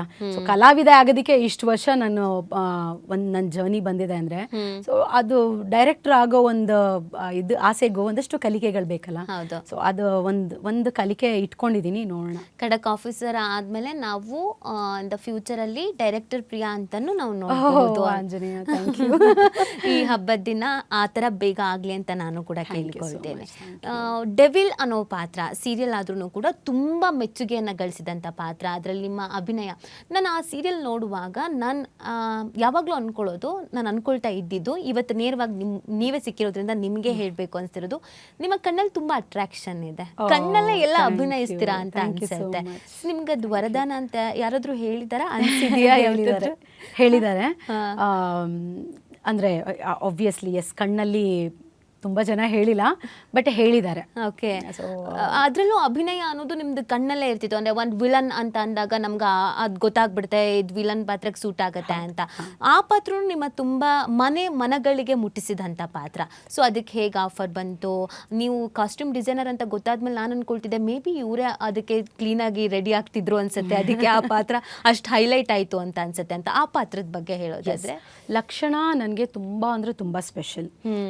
ಯಾಕೆಂತಂದರೆ ನನ್ನ ಲೈಫ್ ನಾನು ಮರೆಯೋಕ್ಕಾಗದೇ ಇರೋ ಒಂದು ಸ್ಟೇಜಲ್ಲಿದ್ದೆ ನಾನು ಅವಾಗ. ನನ್ನ ಕಂಪ್ಲೀಟ್ ಫ್ಯಾಮಿಲಿ ಕೋವಿಡ್ ಟೈಮ್ ಅದು. ಸೊ ಕೋವಿಡ್ ಟೈಮ್ನಲ್ಲಿ ಅದು ಕೋವಿಡ್ ಆಗೋದಕ್ಕೂ ಮೊದಲು ನಾನು ಕ್ಯಾಂಟೀನ್ ನಡೆಸ್ತಾ ಇದ್ವಿ ನಮ್ಮ ಫ್ಯಾಮಿಲಿಯಿಂದ. ಓಕೆ. ಸೊ ಆ ಕ್ಯಾಂಟೀನ್ ಸ್ಟಾಪ್ ಆಗೋಯ್ತು. ಆಮೇಲೆ ಒಂದಷ್ಟು ಯಾವುದು ಆಫರ್ಸ್ ಇರಲಿಲ್ಲ ಆ್ಯಕ್ಟ್ ಮಾಡೋದಕ್ಕೆ. ಮತ್ತು ರೆಗ್ಯುಲರ್ ಆಗಿ ನಾವು ಥಿಯೇಟರಲ್ಲೂ ಹೆಚ್ಚು ನಾವು ವರ್ಕ್ ಮಾಡೋಕ್ಕೆ ಆಗ್ತಿರ್ಲಿಲ್ಲ. ಆ ಟೈಮ್ನಲ್ಲಿ ಎಲ್ಲ ಆನ್ಲೈನ್ ಕ್ಲಾಸಸ್ ಶುರು ಆಗಿಬಿಟ್ಟಿತ್ತು. ಸೊ ಆನ್ಲೈನಲ್ಲಿ ಕ್ಲಾಸಸ್ ನಡೆಯೋ ಥರ. ಸೊ ನಮಗೆ ಸ್ಟೇಜಿಗೆ ಇಳಿದು ಜನನ ಸೇರಿಸಿ ಆ ಥರ ಸಂಘಟನೆ ಮಾಡಿ ಕ್ಲಾಸ್ ಮಾಡಿ ಗೊತ್ತಿತ್ತು. ನನಗೆ ಪರ್ಸ್ನಲ್ ಆಗಿ ಒಂದಷ್ಟು ಈಗ ಅಪ್ಡೇಟ್ ಇದೆಲ್ಲ ಇದೆಯಲ್ಲ ಅದೆಲ್ಲ ಸ್ವಲ್ಪ ಕಮ್ಮಿ ನಾನು. ಸೊ ನಾವು ಓಲ್ಡ್ ಸ್ಕೂಲ್. ಸೊ ಅವಾಗ ನಾನು ಏನು ಮಾಡಬೇಕಂತ ಗೊತ್ತಾಗಿರಲಿಲ್ಲ. ಸೊ ಅವಿನಾಶ್ ಅವರು ಒಂದಷ್ಟು ಟ್ರಾವೆಲಿಂಗಲ್ಲಿದ್ದರು. ಅವರು ನಾವು ಒಂದಷ್ಟು ಸ್ಪಿರಿಚುವಲ್ ಪ್ರಾಕ್ಟೀಸ್ನಲ್ಲಿದ್ದರು. ಸೊ ನನ್ನ ಒಂದು ಗುಣ ಏನು ಅಂತ ಅಂದರೆ ನನ್ನ ಸಂತೋಷ ಆದರೆ ಹಂಚ್ಕೊಂಡ್ಬಿಡ್ತೀನಿ. ಸೊ ಕಷ್ಟ ಆ ಥರ ಏನಾದರೂ ಬಂತು ಅಂತಂದರೆ ನಾನು ಅದನ್ನು ಹಂಚಕ್ಕೆ ಇಷ್ಟಪಡಲ್ಲ. ಸೊ ನಾನು ಯಾರಿಗೂ ಹೇಳ್ಕೊತಿರ್ಲಿಲ್ಲ ಏನು ಪ್ರಾಬ್ಲಮ್ ಫೇಸ್ ಮಾಡ್ತಾ ಇದ್ದೀನಿ, ಫ್ಯಾಮಿಲಿ ಏನು ಪ್ರಾಬ್ಲಮ್ ಫೇಸ್ ಮಾಡ್ತಿದೆ ಅಂತ ನಾನು ಅವಿನಾಶ್ವರೆಗೂ ತಲುಪಿಸ್ತಿರ್ಲಿಲ್ಲ. ಸೊ ಅವ್ರ ಪ್ರಾಕ್ಟೀಸಿಗೆ ತೊಂದರೆ ಆಗಬಾರ್ದು ಅಂತ ಅಂದ್ಬಿಟ್ಟು ಎಲ್ಲನೂ ನಾನೇ ನಿಭಾಯಿಸೋಕ್ಕೆ ಟ್ರೈ ಮಾಡ್ತಾ ಇದ್ದೆ. ಆ ಟೈಮ್ ಹೆಂಗೆ ಅಂದರೆ ನಾನು ಇದನ್ನ ಎಲ್ಲೂ ಹೇಳಿಲ್ಲ. ಈ ಕಲಾವಿದರಿಗೆ ರೇಷನ್ ಕಿಟ್ ಎಲ್ಲ ಕೊಡ್ತಿದ್ರಲ್ಲ, ನಾನು ಹೋಗಿ ಅದನ್ನೆಲ್ಲ ಕಲೆಕ್ಟ್ ಮಾಡ್ಕೊಂಬರ್ತಿದ್ದೆ. ಅದರಿಂದ ನಮ್ಮ ಮನೆದು ಇದು ನಡೆದಿತ್ತು, ಊಟ ಎಲ್ಲ ನಡೆದಿತ್ತು. ಸೊ ಸಂಚಾರಿ ವಿಜಯ್ ಅವರ ಒಂದು 3 ದಿವಸ 4 ದಿವಸಕ್ಕೂ ಹಿಂದೆ ನಮ್ಮ ಮನೆಗೆ ಬಂದು ಕಿಟ್ಟೆಲ್ಲ ಕೊಟ್ಟು ಹೋಗಿದ್ರು ಪಾಪ. ಸೊ ನಾವು ಒಂದು ಸಿನಿಮಾ ಮಾಡಿದ್ವಿ, ಅದನ್ನು ನೋಡ್ತೀನಿ ಬಂದು ಇದೆಲ್ಲ ಮುಗಿಸ್ಬಿಡ್ತೀನಿ ಅಂತೆಲ್ಲ. ಸೊ ಅಷ್ಟು ಒಂದು ಲೋ ಫೇಸ್ ನಂದು ಆ್ಯಕ್ಚುಲಿ. ಸೊ ಆ ಟೈಮಲ್ಲಿ ನನಗೆ ಏನು ಮಾಡಬೇಕು ಅಂತ ಗೊತ್ತಿರಲ್ಲ. ಕಾಲ್ ಬರುತ್ತೆ, ಜಗನ್ನಿಂದ ಕಾಲ್ ಬರುತ್ತೆ. ಜಗನ್ ಕಾಲ್ ಮಾಡಿಬಿಟ್ಟು ಈ ಥರ ಲಕ್ಷಣ ಅಂತ ಶುರು ಮಾಡ್ತಾ ಇದ್ದೀವಿ, ಒಂದು ಲುಕ್ ಟೆಸ್ಟಿಗೆ ಬರಬಹುದಾ ಅಂತ ಅಂದ್ಬಿಟ್ಟು ನಾನು ಓಕೆ ಸೀರಿಯಲ್ ನನಗೆ ಅಭ್ಯಾಸ ಇಲ್ಲ, ಸೀರಿಯಲ್ ನಾನು ಮಾಡಿದ್ದು ಆವಾಗಲೇ. ಲುಕ್ ಟೆಸ್ಟ್ಗೆ ಹೋದೆ, ನನ್ನ ವಾಯ್ಸ್ ಮತ್ತು ಹೈಟ್ ಎಲ್ಲ ನೋಡಿಬಿಟ್ಟು ಸೆಲೆಕ್ಟ್ ಆಗಿಬಿಟ್ಟೆ. ನಾನು ಒಂದು ಡೈಲಾಗ್ ಕೊಟ್ಟಿದ್ರು, ಆ ಡೈಲಾಗ್ ಹೇಳಿದಾಗ ನಾನು ಸೆಲೆಕ್ಟ್ ಆಗಿಬಿಟ್ಟೆ. ಎಷ್ಟು ಖುಷಿ ನಾನು ಅದನ್ನು ಸೆಲೆಬ್ರೇಟ್ ಮಾಡಿದ್ದೀನಿ ಅಂತಂದರೆ. ಸೊ ಲಕ್ಷಣ ನಂಗೆ ಯಾಕೆ ಸ್ಪೆಷಲ್, ಡೆವಿಲ್ ಕ್ಯಾರೆಕ್ಟರ್ ಯಾಕೆ ಸ್ಪೆಷಲ್ ಅಂದರೆ ನಾನು ಯಾರೇ ವಿಜಿ ಸರ್ ಇರ್ಬೋದು, ಅವಿನಾಶ್ ಇರ್ಬೋದು, ಮಂಡ್ಯ ರಮೇಶ್ ಸರ್ ಇರ್ಬೋದು, ಮತ್ತು ನನ್ನ ಗುರುಗಳು ಅನಂತರಾಮರ್ ಇರ್ಬೋದು, ಮತ್ತು ಜಗನ್ ಕೂಡ ನನ್ನ ಲೈಫ್ನಲ್ಲಿ ಒಂದಷ್ಟು ಜನನ ನಾನು ಮರೆಯಲ್ಲ. ನನ್ನ ಕಡೆ ಉಸಿರಿರೋ ತನಕ ಅವ್ರ ಋಣ ಇದೆ ನನ್ನ ಮೇಲೆ. ಡೈಲಾಗ್ ಹೇಳಬೇಕು ಅಂತ ಹೇಳ್ತಾನೆ ಇದ್ದಾರೆ. ಒಂದು ಡೈಲಾಗ್ ಇರೋದ್ರಲ್ಲಿ ಹೇಳಬಹುದಾದ ಡೈಲಾಗ್, ಇರೋದ್ರಲ್ಲಿ ನಂದು ಎಲ್ಲ ಡೈಲಾಗಲ್ಲೂ ಓಕೆ. ನೀವು ಸ್ವಲ್ಪ ಹೊತ್ತಿಗೆ ಈ ಕಡೆ ತಿರ್ಗೋದು ಬೇಡ ಅನ್ಸುತ್ತೆ, ಈ ಕಡೆನೇ ತಿರ್ಕೊಂಡು ಹೇಳಿ. ಗಣೇಶನ ನಾನು ನೋಡ್ತಾನೇ ಇಲ್ಲ. ಅಯ್ಯೋ ಆಂಜನೇಯ. ಎಸ್, ಇರೋದ್ರಲ್ಲಿ ನಾನು MLA ಒಂದು ಡೈಲಾಗ್ ಹೇಳ್ತೀನಿ, ಅದು ವೈರಲ್ ಆಗಿತ್ತು. ಸೊ ಅದು ಹೇಳ್ತೀನಿ. ಅದ್ರ ನೆಕ್ಸ್ಟ್ ಡೈಲಾಗು ಅದರಲ್ಲೂ ಇದೆ. ಪರವಾಗಿಲ್ಲ, ಹಾಗೆ ಮೇಂಟೈನ್ ಮಾಡಿಬಿಡಿ. ಇಲ್ಲಾಂದ್ರೆ ಒಂದು ಕೆಲಸ ಮಾಡಿ, ನೀವು ನನ್ನ ಜೊತೆ ಕೈ ಜೋಡಿಸ್ಬೇಕು. ದೇವರೇ, ಈ ಕಾಕಿ ಇದೆಲ್ಲ ಏನು ಡೌಗಳನ್ನೆಲ್ಲ ತುಂಬಾ ಬೇಜಾನ್ ನೋಡಿದೀನಿ ಅಂತ ನೀವು ಹೇಳ್ಬೇಕು. ಇದು ಓಕೆ, ನಾನು ವಾಪಸ್ ಹೇಳ್ತೀನಿ, ಬಟ್ ನಿಮ್ಗಲ್ಲ. Okay, no problem. ಎಸ್, ಈ ಕಾಕಿ ಡೌಗಳನ್ನೆಲ್ಲ ತುಂಬಾ ನೋಡಿದ್ದೀನಿ. ಈಗಷ್ಟೇ ಬೇಲ್ ಮೇಲೆ ಹೊರಗೆ ಬಂದಿದ್ಯಾ, ಜಾಸ್ತಿ ಮಾತಾಡಿದ್ರೆ ತೆಗೆದ್ಮೇಲೆ ಒಳಗೆ ಹಾಕ್ಬಿಡ್ತೀನಿ. ತುಂಬಾ ಚೆನ್ನಾಗಿದೆ ಡೈಲಾಗ್. ಯಾವ್ದಾದ್ರು ವೇದಿಕೆ ಮೇಲೆ ಹೋದಾಗ ನಿಮ್ ಡೈಲಾಗ್ ಸಖತ್ತಾಗಿದೆ ಹೇಳಿ ಅಂದಾಗ ಎಷ್ಟು ಹಿಂಸೆ ಆಗುತ್ತೆ. ಅಯ್ಯೋ ತುಂಬಾ ಮುಜುಗರ ಆಗುತ್ತೆ, ಎಷ್ಟು ಆಭಾಸ ಆಗುತ್ತೆ ಅಂದ್ರೆ ಎಷ್ಟು ಖುಷಿಲ್ ಕೇಳ್ತಾರೆ, ಆದ್ರೆ ನಾನು ಅಷ್ಟು ಖುಷಿಲ್ ಹೇಳಕ್ಕಾಗಲ್ವಲ್ಲ ಅಂತ ಬೇಜಾರಾಗುತ್ತೆ. ಈಗ ಮೊನ್ನೆ ಯಾರು ನನಗೆ ಕಳ್ಸಿದ್ರು, ಅದನ್ನ DJ ಮಿಕ್ಸ್ ಮಾಡ್ಬಿಟ್ಟಿದ್ದಾರೆ.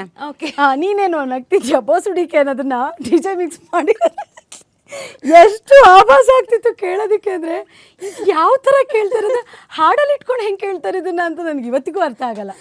ಬಟ್ ಜನರ ಪ್ರೀತಿ ಏನು, ಅದು ಸಿಕ್ತಿರೋದಕ್ಕೆ ನಾನು ಖುಷಿ ಪಡಬೇಕು. ಆ ಡೈಲಾಗ್ ನಾ ಹೇಳ್ಬೋದು, ನಾವು ಒಂಚೂರು DJ ಮಿಕ್ಸ್ ಮಾಡಿ ಕೇಳುವ ಅಂತ. ಎಲ್ಲ ಪಾಪ ಶುಂಠಿಗೆ ಹೇಳೋದೇನೆ. ನೀನು ನಗ್ತಿದ್ಯಾ ಬೋಸುಡಿಕೆ, ಆಕ್ಸಿಡೆಂಟ್ ಜಾಗದಲ್ಲಿ ಸಿಕ್ಕಿರೋದು ನಿಂದೇ ಗಾಡಿ. ತುಂಬ ನನಗೆ ಈ ಕೋಟಿ ಸಿನಿಮಾ ನೋಡಿ ನಿಮ್ಮ ಈ ಡೈಲಾಗು ಈ ಸಿನಿಮಾನ ನೋಡಿದ್ರೆ ಇವ್ರು ಅವರೇನಾ ಅಂತ ಅನ್ಸಕ್ ಶುರು ಆಗ್ಬಿಡುತ್ತೆ. ನಿಮ್ಗೆ ಅನ್ಸುತ್ತಾ ಆ ಪಾತ್ರಕ್ಕೂ ಈ ಪಾತ್ರಕ್ಕೂ ಎಷ್ಟು ವ್ಯತ್ಯಾಸ? ಆ ಸ್ವಿಚ್ ಆಗೋದಿದೆಯಲ್ಲ, ಅದು ನಮ್ಮ ಮನಸ್ಸಿನ ಮೇಲೆ ಅಥವಾ ನಮ್ಮ ಮೇಲೆ ಏನಾದ್ರು ಪರಿಣಾಮ ಬೀರುತ್ತಾ, ನಮ್ಮ ಅಕ್ಕಪಕ್ಕ ಇರೋರ ಮೇಲೆ ಏನಾದ್ರು ಪರಿಣಾಮ ಬೀರುತ್ತಾ? ನಂಗೆ ಅದು ಯಾವಾಗ್ಲೂ ಕಾಡ್ತಾ ಇರುತ್ತೆ. ಆ ಥರ ಎಲ್ಲ ಏನಿಲ್ಲ. ಅಂದ್ರೆ ಒಂದಷ್ಟು ಜನ ಇದ್ದಾರೆ ಪಾತ್ರ ಹಾಕ್ಬಿಟ್ರೆ ಅದರಿಂದ ಆಚೆನೆ ಬರಕ್ ಆಗ್ತಿರಲ್ಲ ಅವರಿಗೆ, ಸೊ ಸ್ಟಕ್ ಆಗ್ಬಿಡ್ತಾರೆ. ಸೊ ನಾನು ಆ ಥರ ಕಲಾವಿದ್ರೂ ನೋಡಿದ್ದೀನಿ, ಬಟ್ ನನಗೆ ಆ ಥರ ಸಮಸ್ಯೆ ಯಾವತ್ತೂ ಆಗಿಲ್ಲ. ಸೊ ನಾನು ಸ್ಟೇಜ್ ಹತ್ತುವಾಗ್ಲ ಅಥವಾ ಕ್ಯಾಮ್ರಾ ಮುಂದೆ ಬರುವಾಗ ಪಾತ್ರದಲ್ಲಿರ್ತೀನಿ, ಅಲ್ಲಿಂದ ಆಚೆ ಬಂದು ಮೇಕಪ್ ತೆಗೆದ್ರೆ ನಾನು ಪ್ರಿಯ ಆಗ್ಬಿಡ್ತೀನಿ. ಸೊ ಅದೊಂದು ಶಕ್ತಿ ಇದೆ, ಐ ಮೀನ್ ಭಗವಂತ ಕೊಟ್ಟಿಯಾನೆ. ಸೊ ಬಟ್ ನನಗೆ ಒಂದು ಖುಷಿ ವಿಷಯ ಏನಂತಂದ್ರೆ, ನಾನು ಇದುವರೆಗೂ ಯಾವ್ಯಾವ ಪಾತ್ರನ ಹಾಕಿದ್ದೀನಿ, ಯಾವ್ಯಾವ ಪಾತ್ರಗಳು ಸಿಕ್ಕಿದ್ದು ಒಂದಕ್ಕಿಂತ ಒಂದು ವಿಭಿನ್ನ. ಸೊ ಒಂದರಲ್ಲಿ ಹೌಸ್ ವೈಫ್ ಆಗಿರಬಹುದು, ಸೊ ಒಂದರಲ್ಲಿ ಖಡಕ್ ಪೊಲೀಸ್ ಆಫೀಸರು, ಇನ್ನೊಂದರಲ್ಲಿ ಡಾಕ್ಟರ್ ಆಗಿ, ಇನ್ನೊಂದರಲ್ಲಿ ಟೀಚರ್ ಆಗಿ, ಇನ್ನೊಂದರಲ್ಲಿ ಸಾದಾ ಸೀದಾ ಒಂದು ಅಂದ್ರೆ ಯಾರ ಸಪೋರ್ಟು ಇಲ್ಲದೆ ಒಂದು ಮಗಳನ್ನ ಬೆಳೆಸೋ ತಾಯಿ ಆಗಿ. ಸೊ ಇನ್ನೊಂದು ನಂದು ಜೀನಿಯಸ್ ಮುತ್ತ ಅಂತ ಅಂದ್ಬಿಟ್ಟು August 9th ಅದು ರಿಲೀಸ್ ಆಗಿತ್ತು ಭೀಮಾ ಜೊತೆ. ಅದರಲ್ಲಿ ಒಂದು ಸೋಲಿಗರ ಹೆಣ್ಣು ಮಗಳಾಗಿ, ಟ್ರೈಬಲ್ ಹುಡುಗಿಯಾಗಿ. ಸೊ ಈ ಥರದ್ದೊಂದು ಬೇರೆ ಬೇರೆ ಥರ ಪಾತ್ರಗಳು ಸಿಕ್ಕಿದೆ ನನಗೆ, ಅದೊಂದು ತುಂಬ ಸಂತೋಷದ ವಿಷಯ. ಯಾಕೆಂತಂದರೆ ಕಲಾವಿದೆಯಾಗಿ ನಂಗೆ ಸ್ಟಡಿ ಮಾಡ್ತಿರ್ತೀನಲ್ಲ, ಸ್ಟಡಿ ಮಾಡೋದಕ್ಕೆ ಇದೆಲ್ಲ ಆ್ಯಕ್ಚುಲಿ ನನಗೆ ಪ್ರತಿ ಪಾತ್ರಗಳು ಪುಸ್ತಕ ಥರ. ಓಕೆ, ಭೀಮಾ ಸಿನಿಮಾ ನಾನು ಈ ಕ್ವಶನ್ ಕೇಳಬೇಕು ಅಂತ ಅಂದ್ಕೊಂಡೆ. ಅಮ್ಮ ಟೀಚರ್ ಅಂತ ಹೇಳಿದ್ರಿ ಅಲ್ವಾ? ಸೊ ಆ ಗಂಡನ ಮನೆಯಲ್ಲೂ ಸ್ವಲ್ಪ ಬಹಳ ಸಂಪ್ರದಾಯವಾಗಿರೋದು. ಈ ಸಿನಿಮಾ ಅಪ್ಪ ಅಮ್ಮ ಮತ್ತು ಅತ್ತೆ ಮಾವ ಎಲ್ಲ ನೋಡಿದ್ಮೇಲೆ ಮನೆಗೆ ಹೋದ್ಮೇಲೆ ಡೈಲಾಗ್ ಹೇಳು ಅಂತ ಹೇಳಿದ್ರಾ? ಏನು ಹೇಳಿದ್ರು? ಡೈಲಾಗಲ್ಲಿ ಸ್ಕ್ರೀನಲ್ಲಿ ಕೇಳ್ಬಿಟ್ಟು ಸುಸ್ತಾಗ್ಬಿಟ್ಟಿದ್ರು, ಮನೇಲಿ ಬೇರೆ ಕೇಳ್ತಾರೆ. ಅಯ್ಯೋ ದೇವ್ರೆ ಆಂಜನೇಯ. ಹೇಗಿತ್ತು ರಿಯಾಕ್ಷನ್ಸ್? ನಾನು ಅವ್ರ ಜೊತೆ ಸಿನಿಮಾ ನೋಡಬೇಕಾದ್ರೆ ಅಲ್ಲಿ ಡೈಲಾಗ್ ಬರ್ತಿದ್ರೆ ನಾನು ಹಿಂಗೆ ನೋಡ್ತಿದ್ದೆ, ಅವ್ರು ಹೆಂಗೆ ರಿಯಾಕ್ಟ್ ಮಾಡ್ತಾರೆ ಅಂತ ನಾನು ಹಿಂಗೆ ನೋಡ್ತಿದ್ದೆ. ಬಟ್ ತುಂಬ ಸಂತೋಷದಲ್ಲಿ ಈ ಸಿನಿಮಾನ ನೋಡ್ತಿದ್ರು. ಅವ್ರಿಗೆ ಡೈಲಾಗಿನ್ನ ಜಾಸ್ತಿ ನನ್ನ ಮನೆಯವ್ರಿಗೆಲ್ಲ ಜನರ ಚಪ್ಪಾಳೆ, ಶಿಳ್ಳೆ, ಆ ರೆಸ್ಪಾನ್ಸ್ನ ಕೇಳಿ ತುಂಬ ತೇಲ್ ಹೋಗಿದ್ರು. ಸೊ ನನಗಿನ್ನ ಜಾಸ್ತಿ ಸಂಭ್ರಮ ಅವ್ರು ಪಟ್ಟಿದ್ರು. ಸೊ ಮುದ್ದಾಡಿದ್ರು. ಒಂದು ಖುಷಿ ಇದೆ ನನಗೆ, ನನ್ನ ಗೆಲುವಿಗಿನ್ನ ಜಾಸ್ತಿ ಅಂದರೆ ನನ್ನ ಸುತ್ತ ಇರೋರೆಲ್ಲ ನನ್ನಿಂದ ಸಂತೋಷ ಪಟ್ರಲ್ಲ ಅನ್ನೋ ಒಂದು ವಿಷಯ ನಂಗೆ ಸಖತ್ ಖುಷಿ ಕೊಟ್ಟಿತ್ತು. ಓಕೆ, ನಾರ್ಮಲ್ ಆಗಿ ಹೆಣ್ಮಕ್ಳಿಗೆ ಯಾರಾದ್ರು ರೇಗಿಸಿದಾಗ ಅಥವಾ ನಮಗೇನೋ ಸಿಟ್ಟು ಬಂದಾಗ ಕಾಲೇಜಲ್ಲಿ ಅವ್ರ ಮನೇಲಿ ಅಥವಾ ಅಕ್ಕಂಗೋ ತಮ್ಮಂಗೋ ತಂಗಿಗೋ ಬೈಬೇಕಾದ್ರೆ ನಾರ್ಮಲ್ ಒಂದು ಮಂಗ ಅಂತ ಬೈಬಹುದು. ಮಂಗ ನಾರ್ಮಲ್ ಅಷ್ಟು ಅಲ್ಲಿ ಆ ರೇಂಜ್ವರೆಗೂ ಹೋಗಬಹುದು. ಓಕೆ ಮಂಗ. ನೀವು ರಿಯಲ್ ಲೈಫ್ನಲ್ಲಿ ಜಗಳ ಮಾಡಬೇಕಾದ್ರೆ ಹೈಯೆಸ್ಟ್ ಹೋಗಿದ್ದು ಇದನ್ನ ಕ್ರಾಸ್ ಮಾಡೋದು ಇದೆಯಾ? ಓಕೆ, ಅದು ಏನು ಅಂತ ಕೇಳಿ ಇಲ್ಲ, ನನ್ನ ಇದೆ ಅಂದಾಗ್ಲೇ ಫಿಕ್ಸ್ ಅದೇ ಕೇಳಬಾರ್ದು ಇದೆ. ಹೌದಾ? ಸಾಮಾನ್ಯವಾಗಿ ಅಂದ್ರೆ ನಾನು ಸೆಟ್ಟಲ್ಲೂ ಅಷ್ಟೇ ತುಂಬಾ ಪ್ರೀತಿ, ಕೋಪ ಬಂದಾಗ ಅಷ್ಟೇ ಅಲ್ಲ, ತುಂಬಾ ಪ್ರೀತಿ ಬಂದಾಗ್ಲೂ ನಾನೊಂದು ಪದ ಬಳಸ್ತೀನಿ, ಅದು ಫುಲ್ಲು ಲಕ್ಷಣ ಸೆಟ್ಟಲ್ಲಿ ಸಖತ್ ಫೇಮಸ್ ಆಗೋಗ್ಬಿಟ್ಟಿತ್ತು. ಸೊ ಎಲ್ಲರೂ ಆ ಪದನ ಹೇಳೋಕ್ ಶುರು ಮಾಡ್ಬಿಟ್ಟಿದ್ರು. ಅಂದ್ರೆ ಎಲ್ಲರೂ ಬೈಯೋದಕ್ಕಲ್ಲ, ಪ್ರೀತಿಲೇ ಹೇಳಕ್ಕೆ. ಹೌದು, ತುಂಬಾ ಪ್ರೀತಿ ಬಂದಾಗ ಅಯ್ಯೋ ಮುದ್ದು, ಅಯ್ಯೋ ಚಿನ್ನ ಅಂತೀವಲ್ಲ, ಸೊ ಹಂಗೆ ನಾನು ಆ ಪದನ ಬಳಸ್ತೀನಿ. ನಮ್ಗೆ ಯಾವುದೇ ಒಂದು ಕೆಲಸ ಮಾಡ್ಬೇಕಾದ್ರೆ ಅನ್ಸಕ್ ಶುರು ಆಗುತ್ತೆ, ನಮ್ಗೆ ಅದೊಂದು ವೈಬ್ ಬರುತ್ತೆ, ಇದು ಪಕ್ಕಾ ವರ್ಕೌಟ್ ಆಗುತ್ತೆ, ಇದು ಕೈ ಹಿಡಿಯತ್ತೆ, ಇದು ಯಾಕೋ ಮಿಸ್ ಹೊಡಿತಿದೆ ಅಂತ. ಸಿನಿಮಾ ಶೂಟಿಂಗ್ ಟೈಮಲ್ಲಿ ಅಥವಾ ಸಿನಿಮಾ ಮುಗಿದ ಮೇಲೆ ನಿಮಗೆ ಅನಿಸ್ತಾ ಇತ್ತಾ, ನಾನು ನಿಜವಾಗ್ಲೂ ಜನರ ಮನಸ್ಸಿಗೆ ಹೋಗುತ್ತೆ ಈ ಪಾತ್ರ, ನಂಗೆ ಈ ನೇಮು ಈ ಫೇಮು ಸಿಗುತ್ತೆ ಅಂತ ಅನಿಸ್ತಾ ಇತ್ತಾ ನಿಮಗೆ? ಅಂದರೆ ಒಂದು ನಂಬಿಕೆ ಅಂತೂ ಇತ್ತು. ಯಾಕೆಂದರೆ ಸರ್ರು ಶೂಟ್ ನಡೆಯುವಾಗಲೂ ಎಲ್ಲ ನನ್ನನ್ನು ಫುಲ್ ಕಾಸ್ಟ್ಯೂಮಲ್ಲೆಲ್ಲ ನೋಡಿ, ಇವರು ಕೃಷ್ಣ ಸಾರ್ಥಕ್ ನಮ್ಮ ಪ್ರೊಡ್ಯೂಸರು, ಜಗದೀಶ್ ಸರ್ ಅವರೆಲ್ಲರೂ ನೋಡ್ಬಿಟ್ಟು, ಓ ಮೇಡಮ್ ಹಾಗೆ ಕಾಣ್ತಿರಲ್ಲ ಮೇಡಮ್ ಅಂತಿದ್ರು. ಸೊ ಆವಾಗ ನನ್ನ ಒಳಗೆ ಒಂದು ಅಂದರೆ ಬೂಸ್ಟ್ ಆಗಿತ್ತು, ನನ್ನ ಕಾನ್ಫಿಡೆನ್ಸ್ ಇನ್ನೂ ಜಾಸ್ತಿ ಬೂಸ್ಟ್ ಆಗಿತ್ತು. ಸೊ ನನಗೊಂದು ನಾವು ಏನೇ ಮಾಡಿದ್ರು ಅದನ್ನ ಹೆಂಗೆ ತೋರಿಸಿದ್ರು ಲಾಸ್ಟ್ ರಿಸಲ್ಟ್ ಜನರ ಕೈಯಲ್ಲೇ ಇರುತ್ತೆ ಯಾವಾಗ್ಲೂ. ಪ್ರೇಕ್ಷಕ ನೋಡಿ ಹೆಂಗೆ ಅಳಿದು ತೂಗ್ತಾನೆ ಅನ್ನೋದ್ರ ಮೇಲೆ ಅದಕ್ಕೆ ಆ ಮನುಷ್ಯ ಕತ್ತಿ ಮೇಲೆ ನಿಂತಂಗೆ ಅದು ಆ್ಯಕ್ಚುಲಿ. ಸೊ ನಮ್ಮನ್ನ ಬಚಾವ್ ಮಾಡಿದ್ರು, ಪ್ರೇಕ್ಷಕರಿಗೆ ಇಷ್ಟ ಆಯಿತು, ಪ್ರತಿ ಒಂದು ಇಷ್ಟ ಆಯಿತು. ಅವ್ರು ಎಷ್ಟು ಚೆನ್ನಾಗಿ ಹೇಳ್ತಾರೆ ಅಂದರೆ, ಹೊಸಬ್ರು ಅನ್ನೋದು ಕಾಣಲಿಲ್ಲ, ಅಥವಾ ಅಂದರೆ ನಾನ್ ಆರ್ಟಿಸ್ಟ್ಗಳೇ ಕಾಣಲಿಲ್ಲ, ಎಲ್ಲರೂ ಟ್ರೈನ್ಡ್ ಅನ್ನೋ ಥರನೇ ಕಾಣ್ತಾರೆ ಅನ್ನೋ ಅಪ್ರಿಸಿಯೇಷನ್ಸ್ಗಳೆಲ್ಲ ಸಿಕ್ತು. ಸೊ ಖುಷಿ ಆಗುತ್ತೆ ನನಗೆ ಈ ಥರದ್ದೆಲ್ಲ. ಸಖತ್ ಅಂದರೆ ಸಖತ್ತು ಸಂಭ್ರಮ ಪಟ್ಟಿದ್ದಿದೆ ಈ ವಿಷಯದಲ್ಲಿ. ಸೊ ನನಗೆ ಆ ಒಂದು ಶೂಟ್ ನಡೆಯೋ ಟೈಮ್ನಲ್ಲೇ ಒಂದು ಕಾನ್ಫಿಡೆನ್ಸ್ ಇತ್ತು.